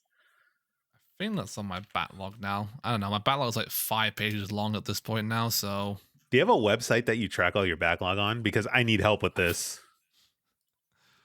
I don't think it's on there right now, but I'll probably add it. Kick it to the top. Finish whatever you're working on, and then kick Metroid Prime to the top. I mean, I don't know what's at the top right now. Let's see what's at the top of your backlog. Let's check this out. Bloodborne third playthrough. Do we need a third playthrough of Bloodborne, Dill, on your backlog? I want the third ending. I also will not let out hope that they might release it on PC. Okay, so let's do this. Obviously, stoves have 4 burners, right? Most stoves have 4 burners. We got 4 burners to play with here. All right. Mm-hmm. So let's put this Bloodborne third playthrough on a back burner for right now. I'll set it on fire instead. Let's put this on a back burner. What else do we got cooking? Marvel's Guardians of the Galaxy. Okay, let's keep going. What else do we got? I've got it's a long list. Hang on. Well, let's put it this way. Okay, let's backtrack a little. Do you have the list in like some kind of order that you want to? No, I've just been posting it on like per like one I've entered. So like the first entry that I put in for not started is Bloodborne third playthrough, and then the last one that I just entered was Metroid Prime remastered. Okay, let's go put Metroid Prime remastered on a front burner. Let's take our 4 burners. Let's put one on a front burner. I'm trying to think of what was the next game I'm going to start. Because I was going to finish off Assassin's Creed Valhalla and then Emerald Kaizo, and I was going to start working through games that I've been getting that I've not started playing. I don't know how you have all the time to do this. I don't know either. I mean, as I said, I think Resident Evil 4 remakes will be my next play. Okay, that should be a front, because that's on my front burner. That's my front. That's my front one. I'd say. Star Wars Jedi Survivor. I want to play that in April. Ooh, that should be a front burner too. Yeah, so that's gonna be another one there. That'll be the front, right. Yeah, that's gonna be a front burner for me too. Another one that I want to play that I don't know if you know. Did you ever play Mega Man Battle Network? I never played the OG Battle Network. That was the ones that were on the Game Boy. So if you don't know, they are re-releasing the Battle Network Legacy Collection. They're calling it on the Switch in April. No. And I'm like, I have to get this. I played this so much as a kid. Like Mega Man Battle Network Legacy. I think it comes out on the 14th of April or something, like middle of April time, like 2 weeks before at least Jedi Survivor. So I want to play that as well. Featuring all 10 mainline games in the Mega Man Battle Network series. Oh, this is coming to Steam, boy. Yeah, coming to Steam, boy. Oh my god. Yeah, so not just on the Nintendo console, going on Steam as well, on all platforms. Oh, yeah. So I've been in this whole thing now where I'm starting to just see if everything's on Steam, because then I can just like have it on PC. Well. Yeah, and I can see it if it's on. I can play it on the Steam Deck. Yeah, so I think those are my 3 main games at the moment that I have. Also, of course, because May, Legend of Zelda: Tears of the Kingdom. Yeah. Oh yeah. That's front. I can't put that. I can't put that. No, I'm dropping everything for Zelda. Same. I'm literally like, as soon as Resident Evil 4 remake comes out, I'm dropping everything to play that. As soon as Battle Network comes out, I'm dropping everything to play that. As soon as Jedi Survivor comes out, I'm dropping everything and playing that. And as soon as Tears of the Kingdom player comes out, I'm dropping everything and playing that. Okay, so let's look at this here. We've got 20 days till Resident Evil 4. That means we got 20 days to play a game. I've basically got 20 days to finish Emerald Kaizo, Assassin's Creed Valhalla, and the Dead Space new game remake, new game plus playthrough that I'm doing right now. Okay, let's work out our let me go through what's it called here, and then let's work out what we're gonna do in the next 20 days. Because I got shit I want to do too. So let's work out. Okay, so on top of Metroid Prime Remastered, I'm still working on a playthrough of Twilight Princess, which I'm really, really enjoying. I'm just chilling and playing and sitting on my couch and just relaxing and playing some Zelda, and I love it. So I've been doing that. No real progress there. I've just been breezing through it, dungeon after dungeon, just knocking it out. Simple playthrough, nothing fancy. Fair enough. But to get prepared for the 24th, Mm-hmm. I've been working on the original version of Resident Evil 4. Yes, which I played through for the first time as well back in October. I've Oh, got mixed emotions about this. I will say, it's a very good game, and it's in my top 3 for Resident Evil games. In the beginning, I hated it. Yeah, I was same. like, the Same. controls are awful. The controls are miserable. This is why I switched to the controller, because like the controls on mouse and keyboard were awful. I'm sorry, you tried to do this on mouse and keyboard? Yes. That's why I changed the controller very quickly. Sir, please. Yeah, don't do that if you're trying to play the original Resident Evil 4 on a controller. I'm sure the that. remake will be a lot better. Oh, yes. For sure, but like, yeah, I tried playing like mouse and keyboard with the original and it did not agree at all. So I was like, I'm sitting there, I'm like, why you do this? But no. So Resident Evil 4, I had mixed emotions. Like I was like, the controls in this game are horrible or whatever. Have you finished it yet, or are you still playing through it? I'm kind of in a pickle right now because this game utilizes a lot of what Resident Evil made difficult before the remasters. Your ammo supply and ammo respawns and stuff like that are very, very limited. I've run into a pickle. I ran into the first dungeon guy with the dungeon Wolverine. I'm trying to remember. Is that the guy with the parasite on the back? Yeah, and he's blind. Yeah, but he sees via. So he sees with hearing. So if you make a noise, he will know you're there, basically. Yeah, you got to Jurassic Park this guy, you know. Yeah, can't see you if you don't move. Strategy that I had with that one of those guys was once you hit him once in the back, he makes like a flailing like motion. Yeah, he swings and goes crazy. You know. Then I find once you do that, you can like start shooting him in the back pretty well. Either that or I just throw a grenade at him. I threw a grenade and that helped, and then I shotgunned him, and then I ran out of ammo. I'm out of ammo basically right now. I'm literally sitting on 40 handgun shots and like 6 rifle shots. I've beat the guy, but now I'm in the whole segment of the game where I'm trying to get through the back part after the prison where like they just keep throwing these monks at you, like the monk looking dudes keep coming at you, and I'm like out of ammo. The monks are literally just like constantly start like, I don't know, they're like miming something or like murmuring something. So I'm having a hard time figuring out how I'm going to get through this. I'm going to have to like physically beat some of these dudes down and then run. You're probably going to have to roundhouse kick them. Yeah, I'm going to have to like beat these dudes down and then run through this. But I think I'm close. I'm like 10 hours in. Okay. It took me about 15 hours, I think, in total to beat the main game. I think I'm close. But now that I've gone 10 hours into this game, I realize why the game out of that whole series is so revered. It's actually pretty well done. Once you get the hang of the controls and you get the hang of the environments and everything, it's actually a really, really well done game. Did you like the big fish? I was like mixed. I was like, I feel like this is one of those things in the game where I was like, they probably could have done without this fish. Yes, but then big fish. I think one of the biggest thing that annoys me, and obviously this is by design, is that the merchant can't sell me ammo. What are you selling though? Yeah. What are you buying? Yeah. I think in the remake he can. I'm not sure. If that affects the difficulty of the game a lot, if you can buy ammo. Yeah, because I think he's because the way it works is that he actually, like, in the remake, I've seen footage of him, like, it actually cuts to him with, like, a little stand thing, and I think you can buy ammo from him. I'm not entirely sure, though. It might be. I think the rumor is the demo's coming out for it on Thursday. There is a Capcom event. Let me see. Capcom Showcase. I think they're releasing the demo possibly on Thursday. I think that was the rumor. Capcom Showcase is scheduled for Monday, June 13th. So that's way far down the line. Wait, I'm sorry. Did it? Oh, sorry. That's 2022. Sorry. Yeah, I'm like reading the wrong shit. That's in the past. Oh, I'm sorry. Here we go. Now. Yeah. No, here we go. Thursday, March 9th. Okay, that would make sense. Okay. That's when that event thing is. Okay, so there'll probably be a demo of this. We'll play it. I'm gonna play the demo for sure and see what it's like. And if the demo is anything like it, like I think it will be, I'm gonna enjoy it.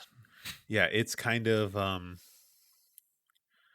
excited. So That's been my place. So now we got to figure out this backlog situation. All right, we can take a few minutes here God. before the break. We got to figure out this backlog situation.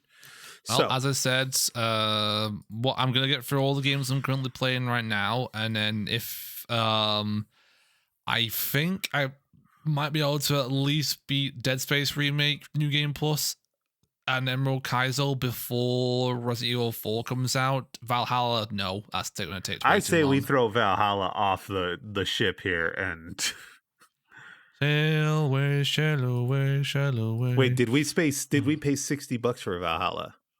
No, I got it for a present, so I got it for free. Is that person sitting in the chat right now? No, my mom bought it. Oh, well, okay, she ain't gotta know. Let's put Valhalla on the back burner and let's get Metroid Prime remake in it. Oh, you know what, dude? I don't blame you. This shit's hard. I'm dropping everything for Zelda in May. Yeah. I mean, even then, with Tears of the Kingdom, I think the Suicide Squad game comes out as well, and I'm probably gonna get my hands on that. Yeah, we're gonna talk about that after the break here. Yeah, I know. Let's see. Okay, this is tough, dude. I think right now, I would definitely do a Metroid Prime remastered playthrough if you've never touched it. I would go that route. Like to, yeah. I would go through that. Plus, it's a Switch. You can play this thing on the train to work. Train to work? I walk to work. You walk to work? Okay, you can play while walking. Just don't bump into nobody. Well, the problem is the path that I go on literally has like a big sign in the middle of it that's literally like the town sign, and I'm like, if you're not looking properly, you are gonna walk into it. We'll cross that bridge when we get there. If you're knocked out on the floor, then you know not to do that anymore. Knocked out on the floor playing Metroid Prime. At least Samus looks hot. With the blue spandex suit. Smash Brothers. I assume the Zero Suit Samus is an unlockable thing in the game. I don't know. I honestly don't know. We'll find out. I beat the game once. You unlock Zero Suit Samus. I'm gonna find out. I'm gonna play through it and I'm gonna find out. But yeah, and then I'm gonna drop everything in May. I'm gonna do Resident Evil 4. I'm getting ready to pay for this bad boy here. I already technically own it, so I'm good. So Pal in the chat here just said, walk with a hula hoop tied to yourself and then protects you from bumping into the sign. That way that will not help. I will literally just walk into the hula hoop and then the sign. I will say, you know, I'm going to gloat about the Steam Deck some more. The Steam Deck really does allow me to play in places like it helps me get through my backlog quicker because like, oh crap, I got to go to the laundromat. Yeah.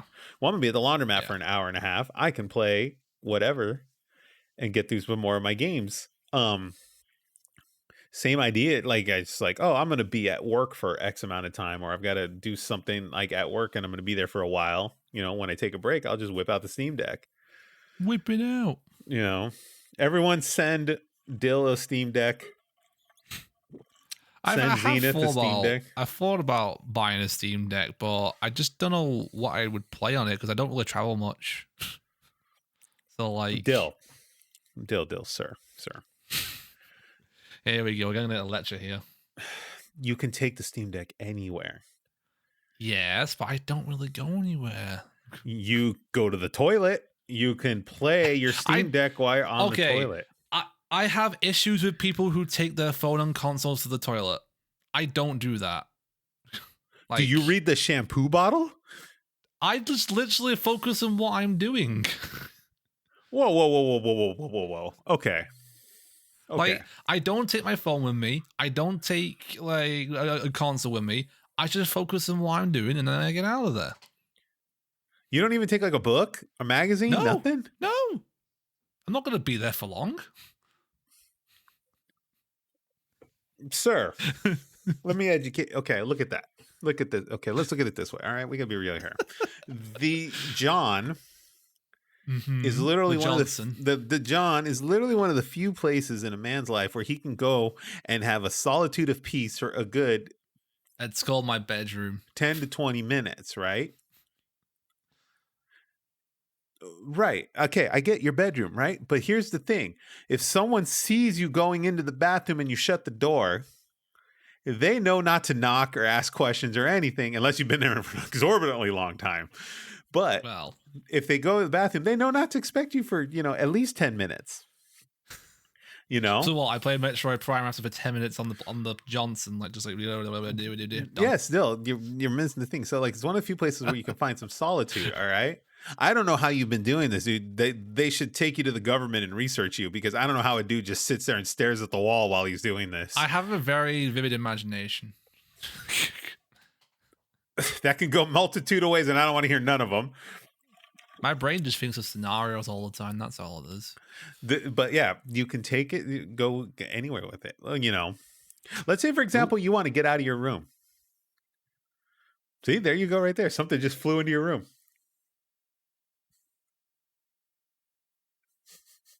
Dill's on mute right now. Someone came into the room there and just threw stuff on his bed. Hello. Get your shit out of here. That's what they said. I literally told her not to interrupt as well. It's okay. It's okay. That's your mom. Yeah. Hi, Mama Dill. But she still did it. She actually said hi to you earlier. Nice. She's a sweet lady. But that's what I'm saying. So like you get the solitude of peace, right? But the cool thing about it too is it will actually stream like from your gaming PC to the Steam Deck too, if you want to. Yeah. So like if you want to go play in the living room, or you want to go to the backyard and chill out in the sun, play a little bit, you can do that. Mm-hmm. I don't have the urge to do that in the toilet. I'm sorry. I'm not talking about the toilet, but I mean, that's just one of the places you could take your gaming. I don't have the urge to go in the back garden either, honestly. You're just a hermit. I am. All right, well, we'll explore this. We'll explore this later, because I think the thing that concerns me more than anything is you're just sitting there like in a dead space, just doing your thing instead of like occupying your time. You could be getting a whole college education right now, just on the toilet and reading. I have a college education. Sitting on the toilet and reading. You can learn a whole language. I tried doing that in high school. It didn't work.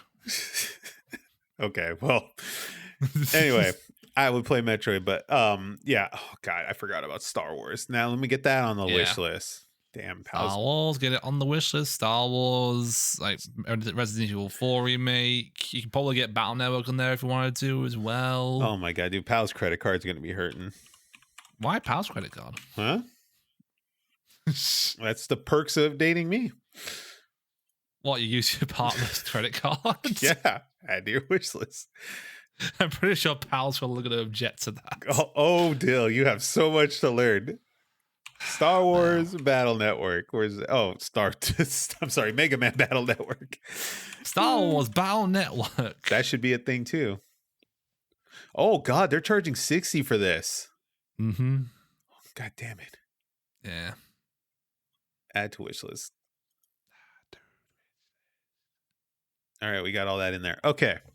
But yeah, that's what we're going to do. We're going to go ahead and we're going to take a break. We'll be back shortly here. Go ahead and get your water. It's just me and Dill right now. So I don't know if Dill's got to get up and take a stretch break or whatever. If he does, we'll put the full screen up. He's going to go to the bathroom. He grabs his Steam. He grabs his Switch and goes to the bathroom. Let me try this. Let me just get my Switch real quick. I'll be back shortly. Yeah, be back shortly. Yeah, we're going to go ahead and take a break. We'll be back. This is Good Friends, Good Games, and we'll see you in a moment. All right, Good Friends, Good Games is back. So back to this backlog thing. I'm trying to look at a way to organize my shit. Video game backlog. Because I've thought about this, right? Mm-hmm. Like, I need a way to do this, right? I think if I move a few things up, I hear and from what someone says, there's a backlog management tool. I would like to know this tool because I just been doing new Google Docs right now. The Backloggery is a fairly simple website for tracking all your video games. It's super easy if you have the time. Oh my God. See, I thought about looking at the backlog of all the stuff I want to play and just sorting it out by Metacritic score. Okay. That's fair. I just add it. I would just like I think at the moment I've put like Resident Evil 4 remake and Star Wars Jedi Survivor top at the moment. Yeah. Those ones are going to be like top, and then probably Mega Man as well. I think Mega Man will go just after Resident Evil 4 remake because that's literally I think 2 weeks before Jedi Survivor. And then Tears of the Kingdom, that happens not long after Jedi Survivor, so I'll probably play that. And then there's like, okay, so I'm like thinking about, and there's like other things I want to try and do and finally get knocked out. And I don't know why I keep talking like how I hated the beginning of it, but I'm tempted to go do Final Fantasy 14 again and give it another shot. Maybe can do. I have a buddy who's been trying to get me on that chain for like the last 3 years. Is it Kitty? Yes, it is. I haven't seen Kitty in a while. I miss him. He's doing okay. Right. He's just working and just, dealing with constantly having a weird sleep schedule. That's all. Does he still do is he still active around the whole Twitch circle or whatever? He's active. He's just in more like selective areas. Like he comes around my place all the time on my stream. He's a moderator as well for a channel too. Yeah. And stuff. So like he's just busy at the moment. He's like mixture of busy and then not busy. It's so weird how like everyone like in the past like 5 to 7 years, everyone's kind of like starting to go and do different things and kind of just like, oh yeah, like those people you see all the time, they get jobs or they get, girlfriends or, in some cases wives or whatever, and they kind of move on. I've been working now for my place for over 3 years now. At least. Damn, man, you should run the place pretty soon. Well, just tell them, be like, look, I want to manage this joint. I mean, the manager will probably disagree with that, but sure. Just like, you know what? You need a break. There is a website here called All My Games is a great choice. Features automatic syncing from Steam, GOG, PlayStation, and Xbox. Okay. And has an easy format for manually entering games. I might. And then there's one called The Completionator. Here's a link in the chat for you if you ever need to figure out how to clear your backlog. Yeah. 1, 2, 3. Okay, so currently Metroid Prime remaster on my backlog is now 6. Okay, that's better. We're getting there. Cause like, wait, no, Metal Gear Rising: Vengeance. I do want to play. I want to play that. What the damn? That thing's like 10 years old. It's a 10-year anniversary this year. Like, of course, I want to play that. Okay. So as long as it's not your third playthrough. I need to know the memes. I need to know the memes. Did you ever play Metal Gear Solid 2? No, I didn't. Wait, is Vengeance is the one that has Raiden again, right? Revengeance is Raiden as the main character. Okay. 2 was Raiden as the main character also. So yes. Okay. But he was less cybernetic in that one. Okay, cool. Yeah. I don't. Well, wasn't 3 also? He was in 3 as well. No, 3 was the 3 was when it goes back to like this Vietnam Big Boss era. Right, but what? I swear I saw him in 3. He might be. If I remember right, I think he was in 4. Okay, he was in 4. I know that. I played 4. Yeah, I think he was in 4. That's another one that I feel like they need to remaster and call it a day. Oh, they should have done. They should have announced that for the anniversary, but no, they didn't. That's Konami. That's Konami. Konami don't care. Let's kind of breeze through some of the state of play here, because I'll be honest with you, there's a lot of stuff in here I honestly just don't care about. The state of play was mainly it was VR stuff. It was a few trailers, updates from like certain games, and then it was mainly just showing off Rocksteady showing off Suicide Squad, Kill Justice League, which had mixed reactions, honestly. Okay, so let's go to it. How do you feel about the VR stuff? What do you think? I mean, some of it looked cool, but I don't have a VR headset, so I'm not really going to. I think the only thing that was quite intriguing was the Humanity game, which is available on PlayStation VR and VR 2. Is that the one that had all the people, like, and you were navigate that portal-esque looking thing where you navigate them? You're like a light dog that navigates people and stuff like that, and then people turn into like weird things and like patterns and everything. It looks quite weird and interesting, and developers of Tetris Effects are working on this, so it's quite cool. I think I think the problem that I have with VR is like, even though we've reached this stage where like technology is incredible Yeah. and like graphics are Hmm. just at their peak, Yeah.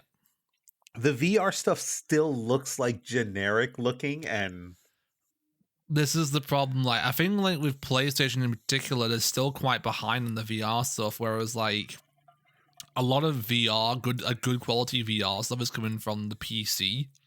well, that's the thing Like, too. Like for the price point, the VR is kind of in the yeah, middle. I think the Quest is yeah, the cheapest one at like a couple $100. something like that. Yeah, But the PlayStation 2 VR, I believe, is at $500 or $600. And then if you want the Index, like the Valve one, which is like top tier, that thing's over a yeah, grand. yeah, yeah. Plus, you need the rig to run the Valve one. So, like, True. that's the thing. But I think the development of these things, like, things still look kind of like early and generic and kind of blocky. And I'm like, They're oh, well, still working on it. You know, they're still yeah, working. I think the only VR game that has my interest that I would love to play one day is Half-Life Alex. that's the like one of those things where it's like, it Yeah, can be done. It could look amazing. Like, because from what I yeah, hear, Half-Life Alex is phenomenal. yeah. Oh, and that even that I heard that Super Hot's pretty good in VR as well. Which one? Super. Is it called Super Hot or is it called? Is it called that? Hmm. Yeah, Super Hot VR. I heard that one's pretty good in VR.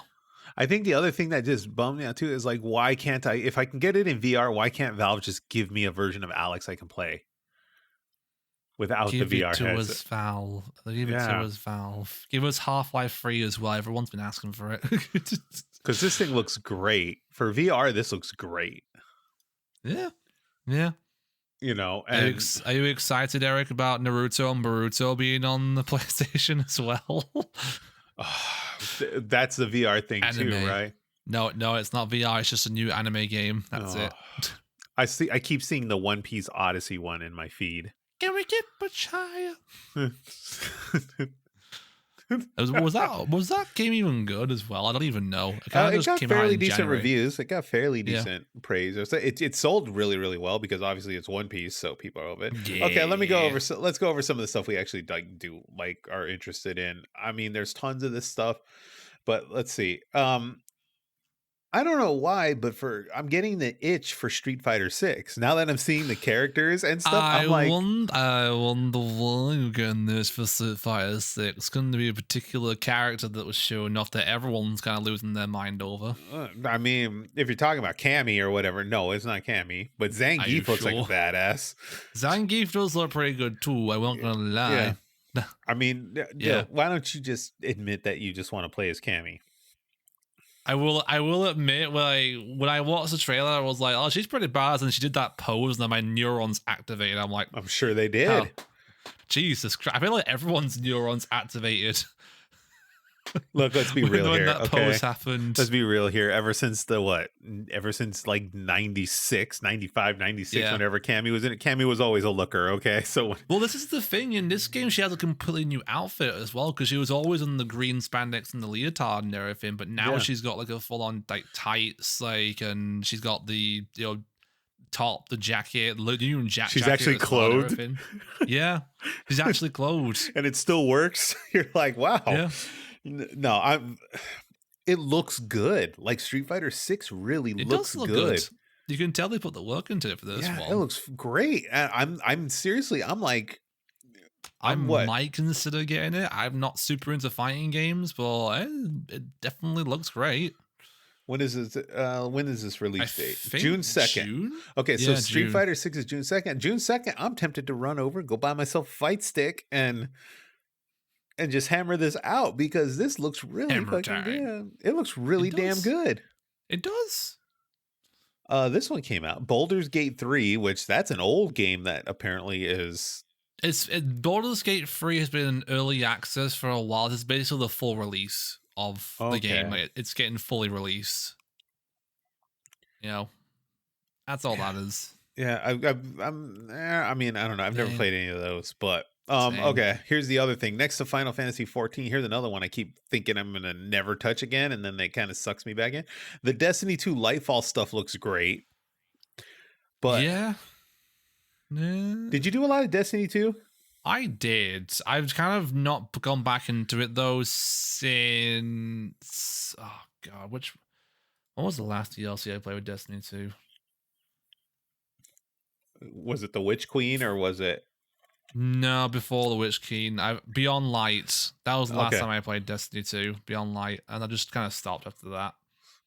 Destiny 2. Okay, so Destiny 2 has the problem that Final Fantasy 14 doesn't, is that Final Fantasy 14 you can go in, you can start from the beginning and do all the DLC and quest line and get the Yeah. whole thing.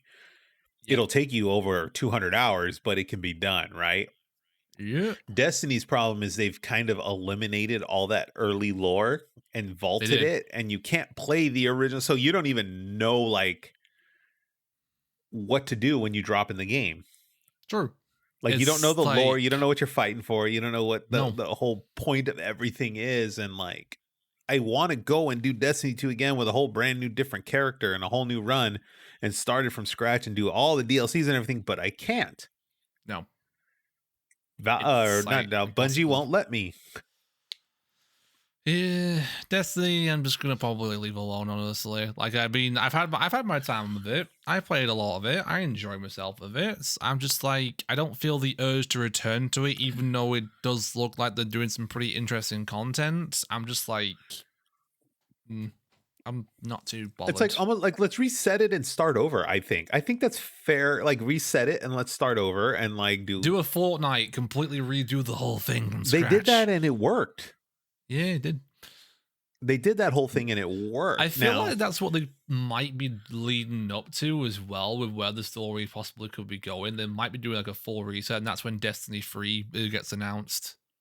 I mean, I think Hannah or maybe Leshki or one of them can correct me on this whole thing, but like, I think they did it with World of Warcraft also. Like, didn't that get a reset? I think so. You'd have to double check with Hannah there, honestly, on that one. Yeah, because like, I think that got a reset and it did fine. Like, just boot it over and let me start from the beginning again and do all this cool stuff. Like, let me do all this cool stuff I want to do. I feel like it'd be fair to go and like refresh it. Yeah. Do the original campaigns again and then just give it the graphical upgrades and everything it needs. Yep. Give it the bump and then let's start it over. But you know, they're busy cranking out these funds.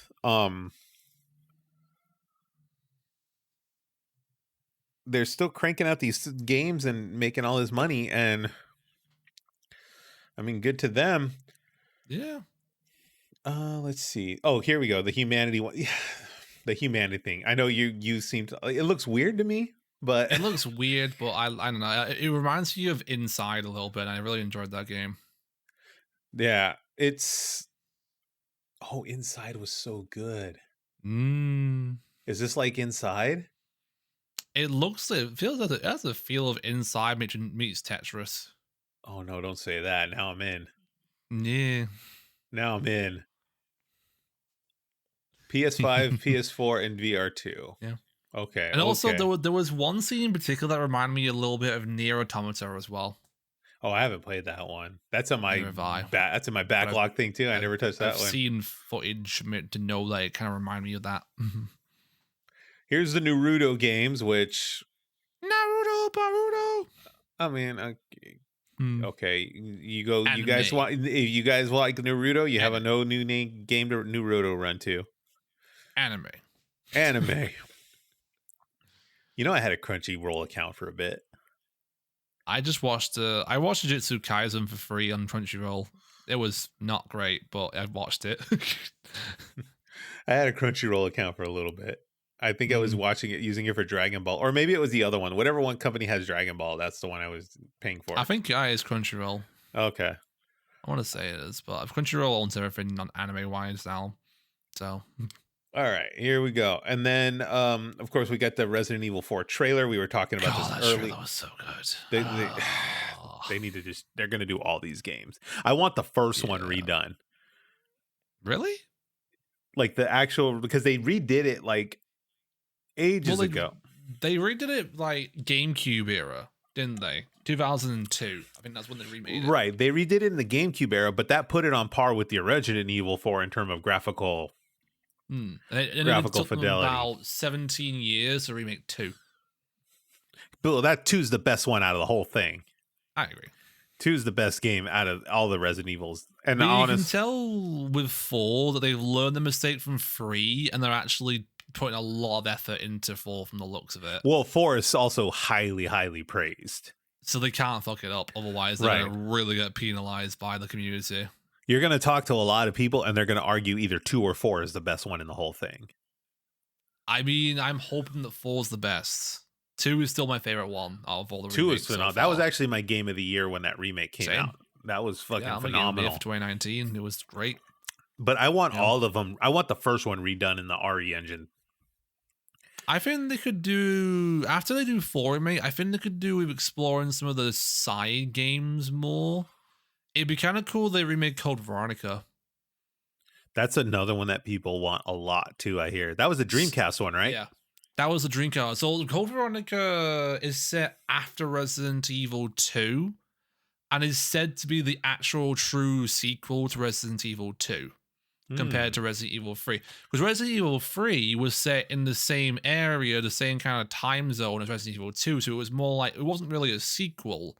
It was, Resident Evil 3 was more like a different story side to 2. Different time and different or a different place, different region at the same time. Yeah. Basically, like 3 was basically the start and the end, whereas 2 was the in-between parts, really. But a lot of, but from what I know, Code Veronica is actually the true sequel to Resident Evil 2. So, like, it would be kind of cool if they did that. You know? Well, yeah, no, this 4 trailer looks phenomenal. This game, like, it does. It looks really good. I can't wait to parry everything as well. You can parry. It looks like you can like parry. They added the parry system. Now you can stealth through it. So like that changes a lot of how you play it. I want to parry the chainsaw so badly and play freaking Rules of Nature. Parry my chainsaw with my handgun. King. Yes. You know, but what's her? Is it Ashley? Is that the girl's name? Ashley is the one that Leon rescues. Yeah, the president's daughter. Yeah, I so hope she isn't as annoying as she is in the original game. Just tell her to stop and wait there, and then you don't have to hear. Apparently, from what I've been told, she doesn't have a health bar in the remake. Oh, thank God. But then again, does that mean then that she can not be killed, or does that mean she can be killed instantly? She gets one hit. She gets one hit. No. Or maybe what they're gonna do, maybe they'll do professional mode where she does have a health bar. Oh, maybe, yeah. Maybe. And then they're gonna do that. They're gonna do the high end mode or whatever, where yeah, they could do it as like a mode thing where you could turn it on and off. And then you have to get the ribbons to save your game on the typewriter. Yeah, possibly.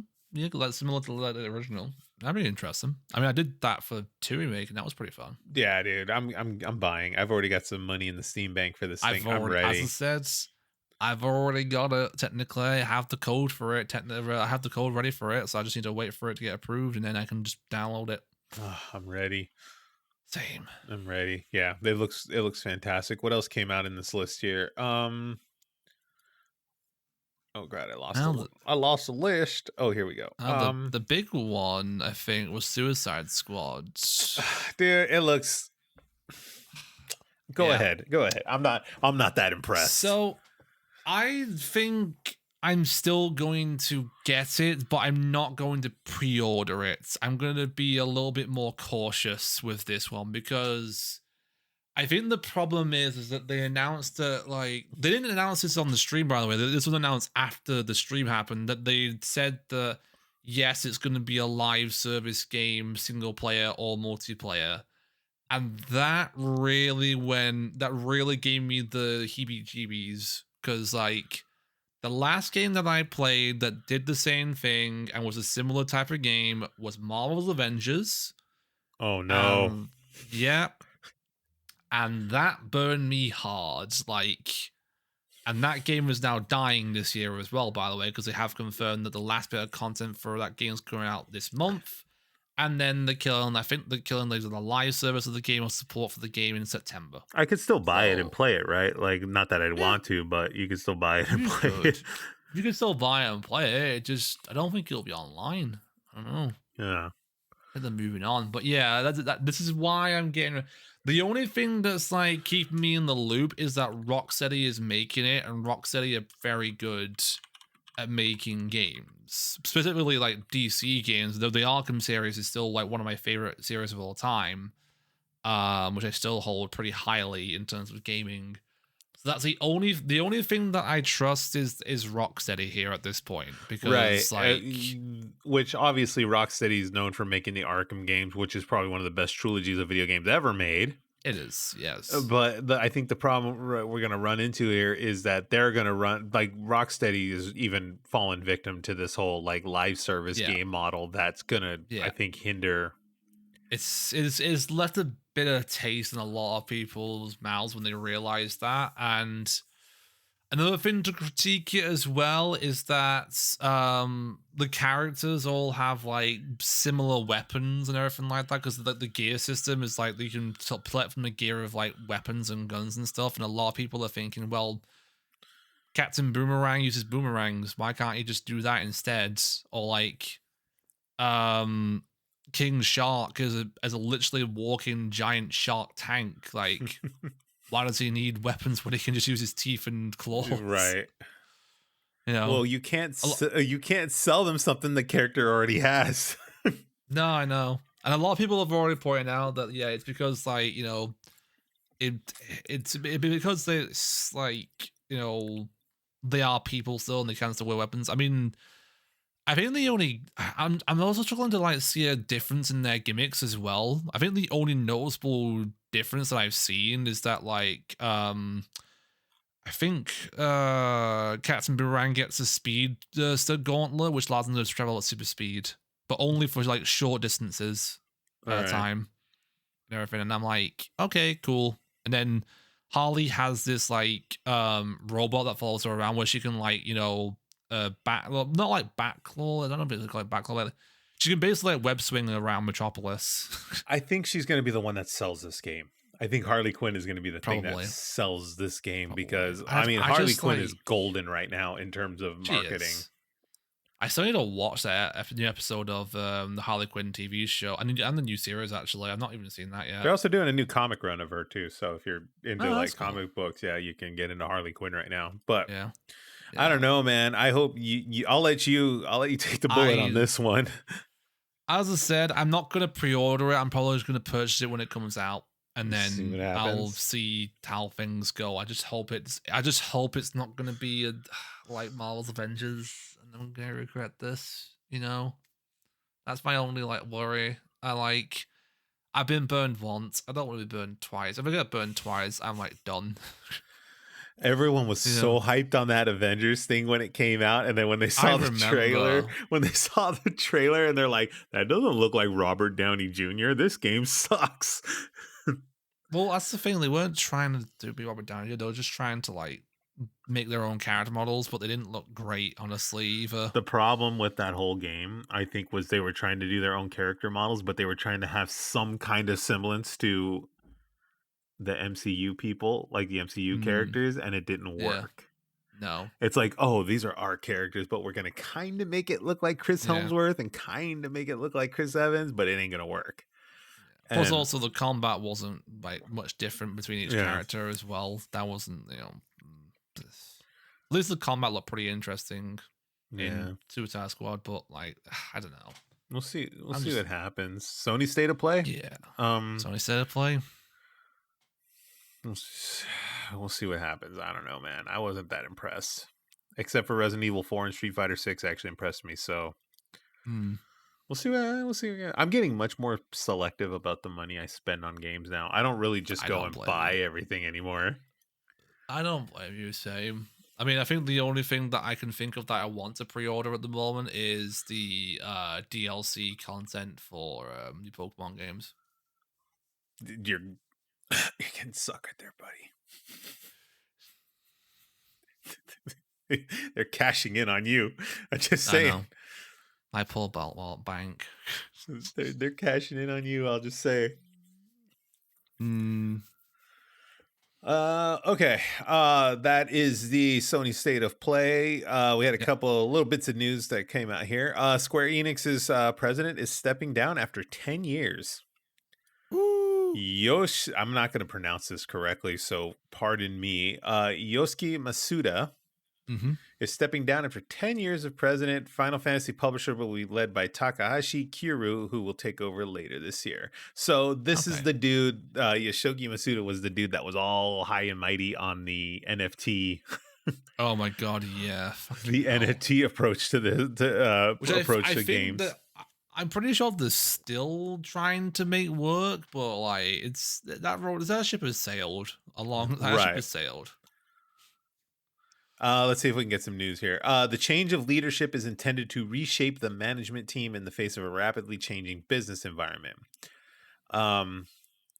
Masuda took over the previous Square Enix president Yoshiwada in 2013. He has overseen the company through restructuring in that same year, the opening over various new studios around the world, and last year's sale of the Western studios, Crystal Dynamics, Eidos, and now Square Enix Montreal to Embracer. Yeah. He's also been the voice of the company's ambitions to invest in the blockchain space. Yeah. He said in his 2023 New Year's letter, he said the publisher is currently undergoing a series of changes to focus its business and become one Square Enix. So, One of us. yeah, the NFT thing is kind of just a dying. It is. It's It's a been dying for a while. proposal that just, and I think it's like these straggler companies that are grasping at anything to survive, like GameStop, are doing this NFT thing, which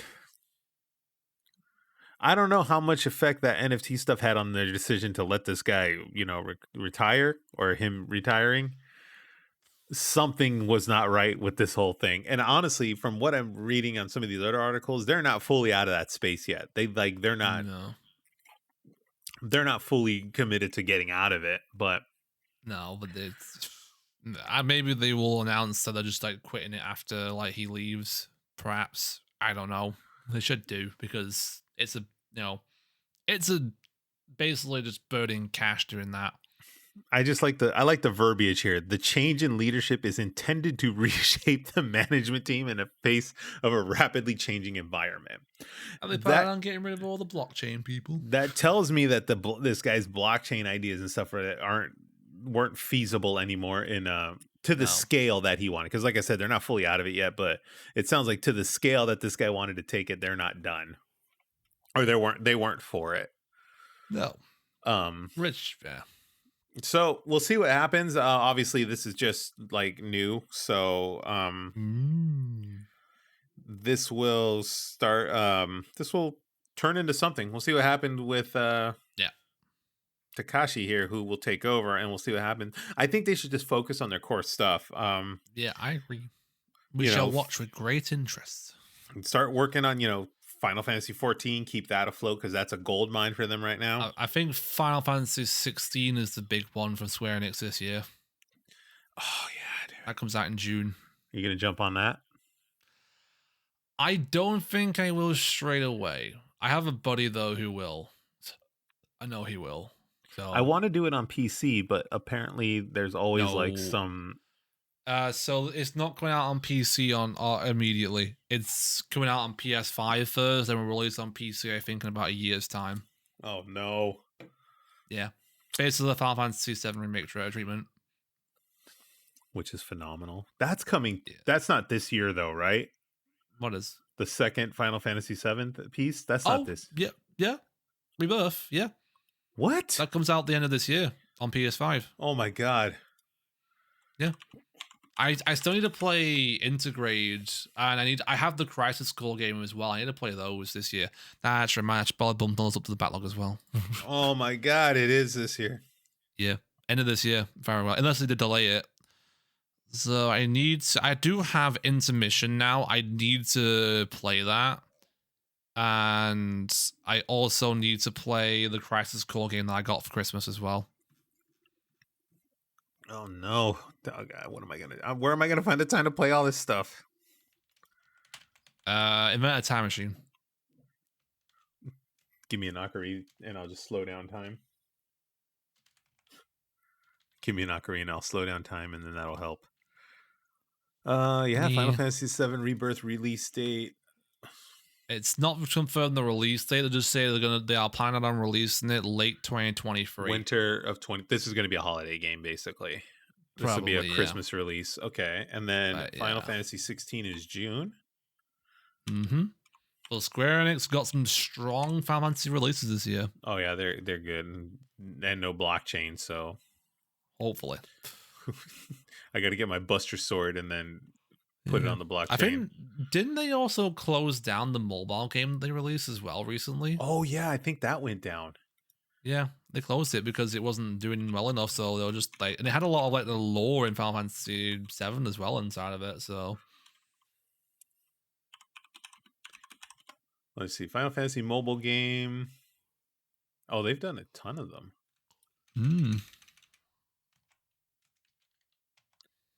Interesting. Okay. Give me a Chrono Trigger remake and we're rolling. I actually haven't played that either. Oh, that's another one of the best RPGs ever made. Is that on this online store or is it not on there yet for Nintendo Switch? No, it is not on the Nintendo Switch. It's not on the Nintendo eShop or whatever. You can get a DS copy of it, which I believe is fairly expensive, but you can get it on Steam for... I've been told the Steam version is crap.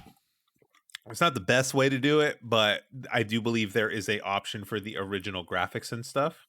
So you can kind of play the original release. Yeah. Okay. That'll be about as good a way to do it in terms of legally. Dill's got the yawn, so we're gonna wind down the news here. Sorry, Dill's it is like 10:30 here. Oh shit. Okay, we're gonna get you rolling. Okay. Dill's got the yawns. He's just gonna go play more Pokemon when he gets off of here. Pokemon Kaizo on the toilet. Pokemon Kaizo toilet run. I will not get off the toilet until either I shit or I beat the game. Yeah, one of the two. Okay, here we go. Closing out the news here. Oh god, I lost the article. Where are you? Okay. Let's see here. Nintendo is not going to be at E3. Not surprised. There's a big surprise here. There's hardly any studios that are going to be at E3. I think they're all learning that it's cheaper to do their own thing than to like go to E3. That's what they're all learning here. They're trying to bring back E3, and I don't even think the company that runs E3 knows what E3 is going to be. It'll just be a lot of indie companies at this point, won't and they're trying to like open it to the public. In a statement to the publication, Nintendo said, "We approach our involvement in any event on a case-by-case basis and are always considering various ways to engage with our fans. Since this year's E3 show didn't fit into our plans, we have made the decision to not participate." They're just like, sorry, we're doing our own thing now. Go away. This was reported a month after Xbox Sony said they would have little to no presence at the event. However, Microsoft did confirm it will not host physical presentation of its upcoming game this summer. Xbox also said no. So like Xbox and Nintendo are out this year as well. Just like, geez. Yeah, so if you're going to see anything from the big three, you're not going to get it. Yeah. You're not going to get it. That E3 era is dead. It's also down the road from your E3, isn't it? Yeah, I used to go down there like after pre-COVID. I would go down there after work and then just wander around the convention center and see what was going on and who was hanging out there. Yeah. I used to see a lot of people in the Twitch circle that would be there and talk with them, grab food with them, whatever. But yeah, after COVID, that whole thing died. Like the era, COVID killed E3. There's no very much. Yeah, it's not a thing anymore. This is not the golden era of like console announcements and stuff at a because like they just all learned that it was much cheaper to do their own thing online rather than just like host an event and paying a lot of money to like put up their like business and everything and pay to be there. So yeah, because those booths are thousands of dollars. Plus, you have to pay to get your stuff there. You have to pay the staff. You have to pay any fees, insurance. It's not worth it. Just film it in a studio in your house. Film it at the headquarters. Boom, done. Yeah, in house and just do it. And then plus the tools like YouTube, Twitch, TikTok, whatever, they can do it whenever and however they want. At the drop of a hat. The pandemic basically increased the technology for those systems as well, so it made it easier. Yeah. So Yeah, no big three at E3 this year. Don't waste your money. Don't waste your Yeah. time. All right, Dill. We got a resident Pokemon expert. Let's go ahead and let's get a rundown of the Pokemon Presents. Yeah. So the first thing that they showed was that they are hosting the latest Pokemon, I think, was it the Pokemon World Championships in Japan for the first time? Because First surprisingly, time. What? yeah, surprisingly, they haven't done it in Japan yet. Like, this is the first time they're actually hosting the World Championship in Japan, in Tokyo. Yeah. That makes no sense to me, but okay. It started off, I think, I want to say it was the US. I want to say the World Championships, but they actually are hosting it in Tokyo this year. Yeah. Oh, so this is like this is Nintendo America's kind of, or well, not Nintendo America, but this started in America. Yeah, I think it was like the American thing that they've now I think it was hosted in the UK at one point as well, like not too long ago, like a few years ago. They did one in the UK.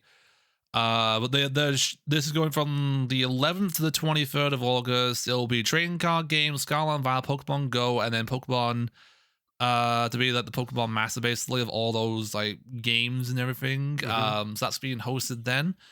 That was a nice, cool announcement, and the artwork that's on the IGN there. That's the official artwork for the show and everything, for the post and everything, which is pretty cool. They always do like a signature artwork for like each of these events, which is sweet. Next thing they announced Pokemon Trading Card Game Classic. I'm intrigued. Yeah. So what this is, it is the original base set for the Pokemon Trading Card game, which also comes with its own unique battlefield kind of board game from the looks of it that you can use and everything. They announced that, and it was it's basically like a premium TCG set that will last a lifetime, as the CEO said, which I would like to try and pronounce its name, but I'm terrible with names, so I'm not going to even try. But yeah, it's like a one-off purchase as well. It's a unique design one-off purchase. There's no information about the price or when it's coming. They've just said stay tuned because there'll be more announcement for it soon, and it does look very intriguing. The trailer for it was quite confusing because we were all like, "What is this?" But then once I saw the trading card games, it was great. So this is actual physical. Like I can go to this will be a physical board that you can buy along with the base set, like trading card game pack, basically with all the classic cards, like remade. I wonder why. Money? Right, but also, I mean, I guess it's kind of just like I think it's something that probably a lot of fans would have liked for a long time. Like an actual board where you can play the trading card game on. The board stuff I get, like that makes sense to me, but like I guess reprinting the original run seems a little. Yeah. But then again, the price to get that original run is astronomical. True. Like some of these cards go for like thousands of dollars because of how rare they are. Hundreds of thousands of dollars, for some Charizard or something that Logan Paul wears around his neck. A fake one. Yeah. But that was a pretty cool thing. I'm not super into the trading card game, but like for anyone who is once in a lifetime opportunity to purchase like a very unique thing that they've got releasing, which is nice. You mean to tell me you don't have binders of Pokemon? Well, no. Wow. I'm not into the trading card game. You'd be the one dude I thought would have a binder on your bookshelf. No, I will admit I did have a few of them at one point, but like I was more into the games on the show than I was into the trading card game. Interesting. Okay. Yeah. There's something new about someone every day. Even this to this day, I'm like, it's cool, but it's not my thing. It's so like that stuff is crazy to get here in America, like in California too. Like I just know, like people just these boxes when they come out, they go for $40-$50 over retail. And then like people built like communities and streams and stuff around just opening packs of like I'm like, dude, you're just burning cash. Because like out of all these games, out of all these Pokemon packs or whatever, there's probably only a handful of cards that are like worth. Was it 2020 when like there was a big craze where everyone was trying to get Pokemon card packs to like unveil, and like their entire content was to open them on like stream or videos to see what kind of Pokemon cards they get, and then there was that trend of people getting like big, insane price tag cards from the pack, like the OG original like packs and everything. Yeah. That was a huge era at one point for Pokemon trading card. What's wild is I know my brother has tons of that stuff. Like my brother has tons of that original stuff. I had a lot of the original Magic cards. Like original run of Magic cards, because that came out when I was in junior high, and I got, and then when I finally moved out, I just sold them to somebody. I had like, like the things for the baseball cards, the big old long cardboard. Yeah. I had a whole thing of those, and I just sold it to some girl for like $100. I was like, I don't know what's in here. I don't know what any of this is worth. Just 50. I might not even have been $100. I was like, just give me, $50 and get it out of my hair, and good luck. So who knows what was in there, dude. I told him I don't even want to know. I said, don't even tell me, just enjoy it. Just take it away. Yeah, take it away, because then I'll take it away. I'll have all these regrets knowing I didn't do the legwork. We got a Pokemon TV show, Dill. Yep, this is I think the first stop motion animation series that they are working with Netflix on, called Pokemon Concierge. It's basically going to be, it's not just stop motion, it's clay motion as well. Oh, that's awesome. I don't know who, I think they're working with a company to basically make a clay motion Pokemon series on Netflix in a brand new story, brand new characters, the works. I'm looking forward to this a lot, because like clay motion, I mean, for someone who grew up with Wallace and Gromit, clay motion, yeah, sure, I'll definitely take it. I would definitely want to watch this, because like it looks interesting. And then the trailer. Yeah, I might watch it. I'm not like, but I like clay motion and stuff like that, and stop motion. I'm definitely going to be intrigued to see what a trailer would be like for this. Honestly, I'd be cool. I'm not the biggest Pokemon guy, but that looks interesting. It looks like we got a couple games getting some DLCs. Yeah, so we got a Zacian update for Pokemon Unite. I played Pokemon Unite for about an hour. It was okay. I didn't really like get much all after that. And they've also announced the details in the Pokemon Unite Asia Championship League as well, which is good for the people who are interested in that and in trying to like get into the championships. Scarlet and Violet DLC for Pokemon Cafe Remix, which I believe is already out. Wait, what's Pokemon Cafe Remix before we... Pokemon Cafe Remix. Have you ever played like Candy Crush or like Bubble or something? Yeah. Cafe Remix is basically Pokemon's version of that. That's literally all it is. I was hoping it was like Overcooked. I was like, what? No, it would be kind of cool if that was the case, but it's basically just like you can play it on like mobile or the Switch, and like I've not tried it out. But it looks quite cute and fun.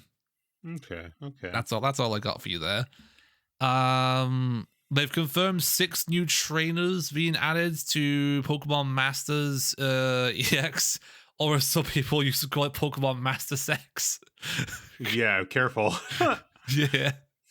So they're adding Cynthia, Iris, Alder, Diantha, Steven, and Lance up into Pokemon Masters, basically, but bunch of champions basically from different regions. With Cynthia being the Sinnoh champion, Lance being the Kanto and Johto, Alder being and Iris being the Unova one, Diantha being the Kalos one, and Steven being the Hoenn one. I know, and they've also confirmed as well that they are including Sword and Shield characters as well, including like favorites like Marnie, Beedee, and Hop will be available as well in Pokemon Masters at some point as well. I know, so that's pretty cool. As I said, Pokemon Masters, I played for like a few hours. It was okay, but it didn't really rip me. The one thing I'm really, really impressed by some of this stuff is like I have to look at what these games are. They have a very good skill set at making these mobile-esque games look like mainline games. Yeah, they do. With their artwork and stuff. Yeah, but at the same time, a lot of these haven't. I've tried and they haven't like kept me in. Yeah, they're cash grab games, right? They're basically just cash grab. Oh, here we go. Go was the only one that like kept me going for a while, but even then I got bored of Pokemon Go. Pokemon Go Plus. Maybe the Plus will change your mind. And they have Pokemon Sleep. Not Pokemon Go Plus. Pokemon Go Plus. Oh my God. Okay, 2 pluses makes a right. And Pokemon Sleep. I didn't even know these were a thing. Pokemon Sleep, which got announced 3 years ago, is finally getting a release date. It is coming out summer this year. So Pokemon Sleep is an app which will track your sleep patterns and show you different sleep styles on many different Pokemon that you can encounter in the game itself. It's basically designed to turn your sleeping into an entertainment form for Pokemon in Pokemon ways, basically. Is this supposed to be for like sleep tracking and stuff? Like, yeah, tracks your sleep, tracks your patterns, tracks your how you sleep, and will literally like have a Pokemon for the way that you sleep. How do I get my kid to sleep? Pokemon Sleep. There you go. Pokemon Sleep. Yeah, and they also announced, as I said, Pokemon Go Plus, which will be integrated into Pokemon Go and Pokemon Sleep, where you can take Pokemon from Pokemon Sleep, put the device, and you can also transfer those Pokemon to Pokemon Go as well. The creepy thing is though about Pokemon Go Plus, it has a Pikachu recording inside of it that really kind of creeps you out a little bit. Like, it was kind of like okay, cool, can it not? Because I imagine you like are waking up and suddenly you just hear Pika. I'm like, what the fuck? No. I don't. The last thing I need is some Pokemon Pikachu Megan-esque storyline in my life. Yeah, I think I'll try Pokemon Sleep, but like, I don't know if I'll keep playing it. I'll probably just try it and see. What's there to play? It just monitors your sleep. I just want to know what it's like. I'll probably test it out just to see what it's like. That's my only like thing that I can do. I just need to like try it out. And what's the cream on top here? What's interesting to me is rather than fixing the game, they're just gonna slash out DLC for it. Well, yeah. Pokemon Scarlet and Violet announces DLC content for the games coming out in fall 2023 and winter 2023. Excuse me. The first one will be I think it's called what was it called? Overall. The first will be available. It's called the Teal Mask, during which players will visit an area beyond the Paldea. The official title for the DLC is called The Hidden Treasure of Area Zero. The full DLC, as you said, is the Teal Mask, which will be the players will explore beyond the Paldea region to a place called Kitakami? Which is correct, yeah. Which they've already shown off various Pokemon for that as well, including like a mass Pokemon and a few other little like Pokemon variations as well. The second one is called the Indigo Disc, which will be released in winter 2023 and will have the players attend Blueberry Academy as an exchange student. And has a very intriguing Pokemon that kind of, if someone's already analyzed this Pokemon from this DLC, is that it actually represents the entire map of the Paldea region. Interesting. The whole Pokemon. So there's a lot of theories already going about that and everything, which is cool. So yeah, these DLCs will be out later this year. You can pre-order the season pass right now, and I think you get like a free Hyzean Zoroark added to your game for free with no. How much did they charge for these DLCs? I think the last time DLC they charged like somewhere between £25 to £30, so probably that. I want to say, hang on, Pokemon Scarlet. Sounds about right, I guess. It's not like 40 or Violet $50. DLC price. How much will Scarlet and Violet cost? No. Come on, show me the price. DLC cost. It'll be $35. Whew, damn. For the whole season pass, including both DLC contents. Oh, is that for each game, or is that the DLC contents for? That's both DLCs. Okay. Oh, so each game gets a DLC. Yeah. Okay. Well, each game gets 2 DLCs each. So you have to pay $35 twice. Yes. If you want it for both DLCs, yeah, for both games, yes. which I'm not getting it for both games. I'm getting it for one game. I'm not What a going to bunch be of like, animals, dude. yeah. I That's will nuts. say if you're in UK price, it's $31.49. That's insane to me. Oh, Yeah. animals. I know. Pokemon just knows how to get into my wallet. It's like, oh, you're gonna tell me DLC for this broken game? Oh, fine, I'll just. They live in your wallet rent free, dude. His £30. There you go. Oh my god! They also announced too that Pokemon Home connectivity for the games is coming out sometime early 2023, so probably in the next few months. They also unveiled 2 new Pokemon Terra raids that are available right now. So if you haven't got them, get them. In Pokemon Scarlet, you can get Walking Wake, which is like a Paradox Suicune, which is a Water and Dragon type. And then in Violet, you can get Iron Leaves, which is a Paradox Virizion, which is a Psychic and Grass type. Which I already have that one. Yes. Lots of Pokemon to fill your needs.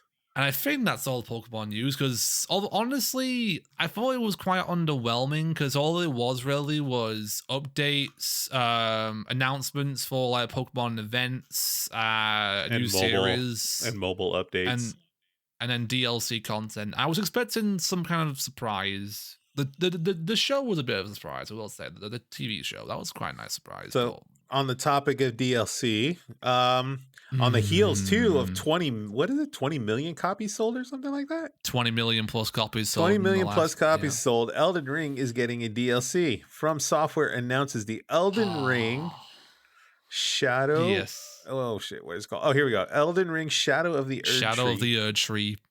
I haven't even finished the regular game yet. You need to finish it. I've played it twice now. I can't get past Margit or whatever Margit. Do you want help?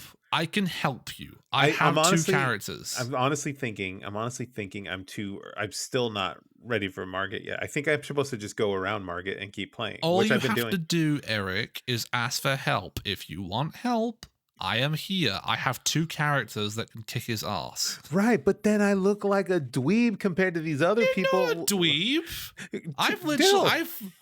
We've got a girl on Twitch that beat Margit on like level 1 with the fucking Dance Dance Revolution pad or whatever. Like, so doesn't mean that she hasn't asked for help in the past when it comes to the game, especially when she was playing it for the first time. But she was like, she used NPCs and stuff. I don't know. Wait, did she? Oh, I don't know. I don't know. That's just wild to me. I'm like, I can't even beat this with a normal. I used to mimic. On my first playthrough, my main summons was a Mimic Tear, which is basically a clone of yourself. I got through. I'm consistently getting to about 3/4 of the health. Yeah, and I'm close. Like, I don't know what it is. I think it's just a strategy thing at this point, but I'm very, very close. Have you beaten all the bosses in Limgrave? How many bosses are there? I beat a dude on a boat. I beat a dude on a boat, and then I freed a dude's castle. And then now, okay, here we go. 32. Huh? There's only 2? No, 32 bosses. In just Limgrave alone? Yep. Do you want to know how many bosses there are in total in the game? I know the actual number. No, because I want to be surprised when I get there. Because if it's too high, I'll give up. This is the thing. Even I was surprised. I didn't know the total number until I beat the game, and then I looked it up, and I'm like, oh my god. There are 238 bosses. Look what you've done. No, they're not. No. I don't know. No, they're not. This thing says, in this boss locations guide, we're here to cover where to find all 238 Elden Ring bosses. No, there's about 165. Oh, maybe they're just... Okay, so how many are in Limgrave? Okay, so 238 boss encounters. Oh, okay. But bosses in total, I counted 165. Yeah, let's see. I didn't beat Godric the Grafted. I didn't beat him. That's after Margit. Okay, hold on. Oh, there's a Crucible Knight. Maybe I did not fight this guy either. I feel like we're getting off topic here, aren't we? It's okay. Anyway, back to the Elden Ring DLC. We'll talk Yes, about my yeah. failures in video gaming. I did beat the guy on the boat though. That was cool. The boat guy is pretty easy.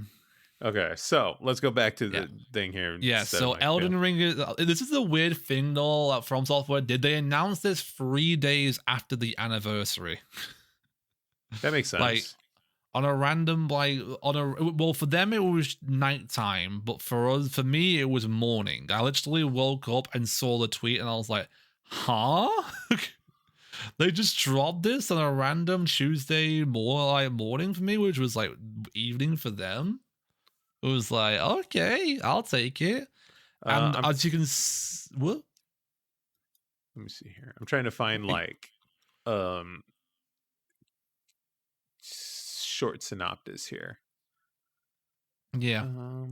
Yeah. And then in the tweet, they left one image of what the DLC could entail, basically, or what the DLC will entail, and which is on the article there, which is like showing a person on the Steed torrent with ghosts all around, like ghosts, like ghost stone tablet things around them. Right. And then in the distance is a tree, which looks like the Erd tree, but as you can tell, it's been encased and wrapped in another tree from the looks of it, which is like, and it looks like it's bleeding as well. So, no news on how much this is going to cost or if this is free. Oh, Eric, they just basically announced this and were like, "Yep, it's coming late soon. See ya." Boom. Well, I'm ready. There was no price. Yeah, there was no price. There was no date release the window. They just said they're working on it, and that was it. Typical From Software. I assumed there. Well, we'll see in a little bit when this comes. I'm excited for it. It looks cool. I would say that the earliest it'll probably come out either later this year or sometime next year. I feel like this I feel like this is going to be a holiday thing because then they can get people to buy more copies of the game, and then they can do the Game of the Year edition thing. Yeah, I think so, because with them winning Game of the Year, I just really hope that it's good. I'm hoping it explains a few things as well, because there were a few things that were left off from after I beat the game where I'm like, this could be explored more, and it looks like this DLC could be the answer to that. Well, I look forward to it. We'll see what happens. I'm down. I don't know about Pokemon Sleep or whatever, but I'm excited for Resident Evil 4. I'm excited for Tears of the Kingdom. I'm excited for Elden Ring. This is going to be a heavy hitting year. Jedi's really this year. Jesus, 22 to 3 is going to be Fantasy nuts. This year. Fucking hell. Poor wallet. Yeah, poor wallet, man. Oh, Spider-Man 2. Oh my god, Spider-Man 2. Oh my god. They still haven't released a trailer for that. Or like a release date. I'm going to guess that's Summer Games Fest or whatever. They probably will save it for Summer Games Fest. Oh, PlayStation will do their own State of Play thing and sometime later this year. Well, my dude, on that note, we're done. Yeah. I'm going to let you get to bed because you need to get some sleep and go play some games. Everyone, thank you for hanging out with us today. We appreciate you. If you were listening in, we appreciate it over on your favorite podcast listening of choice. You can catch this on YouTube. You can catch this on Twitch. If you're in the chat, ! social media to give you all the good details. You can find us on GP Media Group, GRP, if you're on Twitter. And we'll be back on... I think the 18th is the next one, right? I think so. I don't have my calendar in front of me here, but I'm pretty confident it sounds like the 18th is right. Right before Resident Evil 4 comes out. Nice. Right. We're gonna be ready. Again, administrative news here. Zenith was off today. He should be back with us in the next episode. Hannah and Leshki are both out for the foreseeable future while they become mothers. So they'll be back when they can. And then we'll try to fill in with some special guests every now and then here and there to fill out the panel a little bit here. But again, thanks for all your time. We appreciate you. I've been Eric. We got Dill. I've been Dill. Pokemon resident expert. Stares at the wall while going to the bathroom. In darkness, sit in darkness. Hello, darkness, my old. Ugh. Ugh. This has been Good Friends, Good Games, and we'll see you all very soon. Thanks again. Bye. Bye.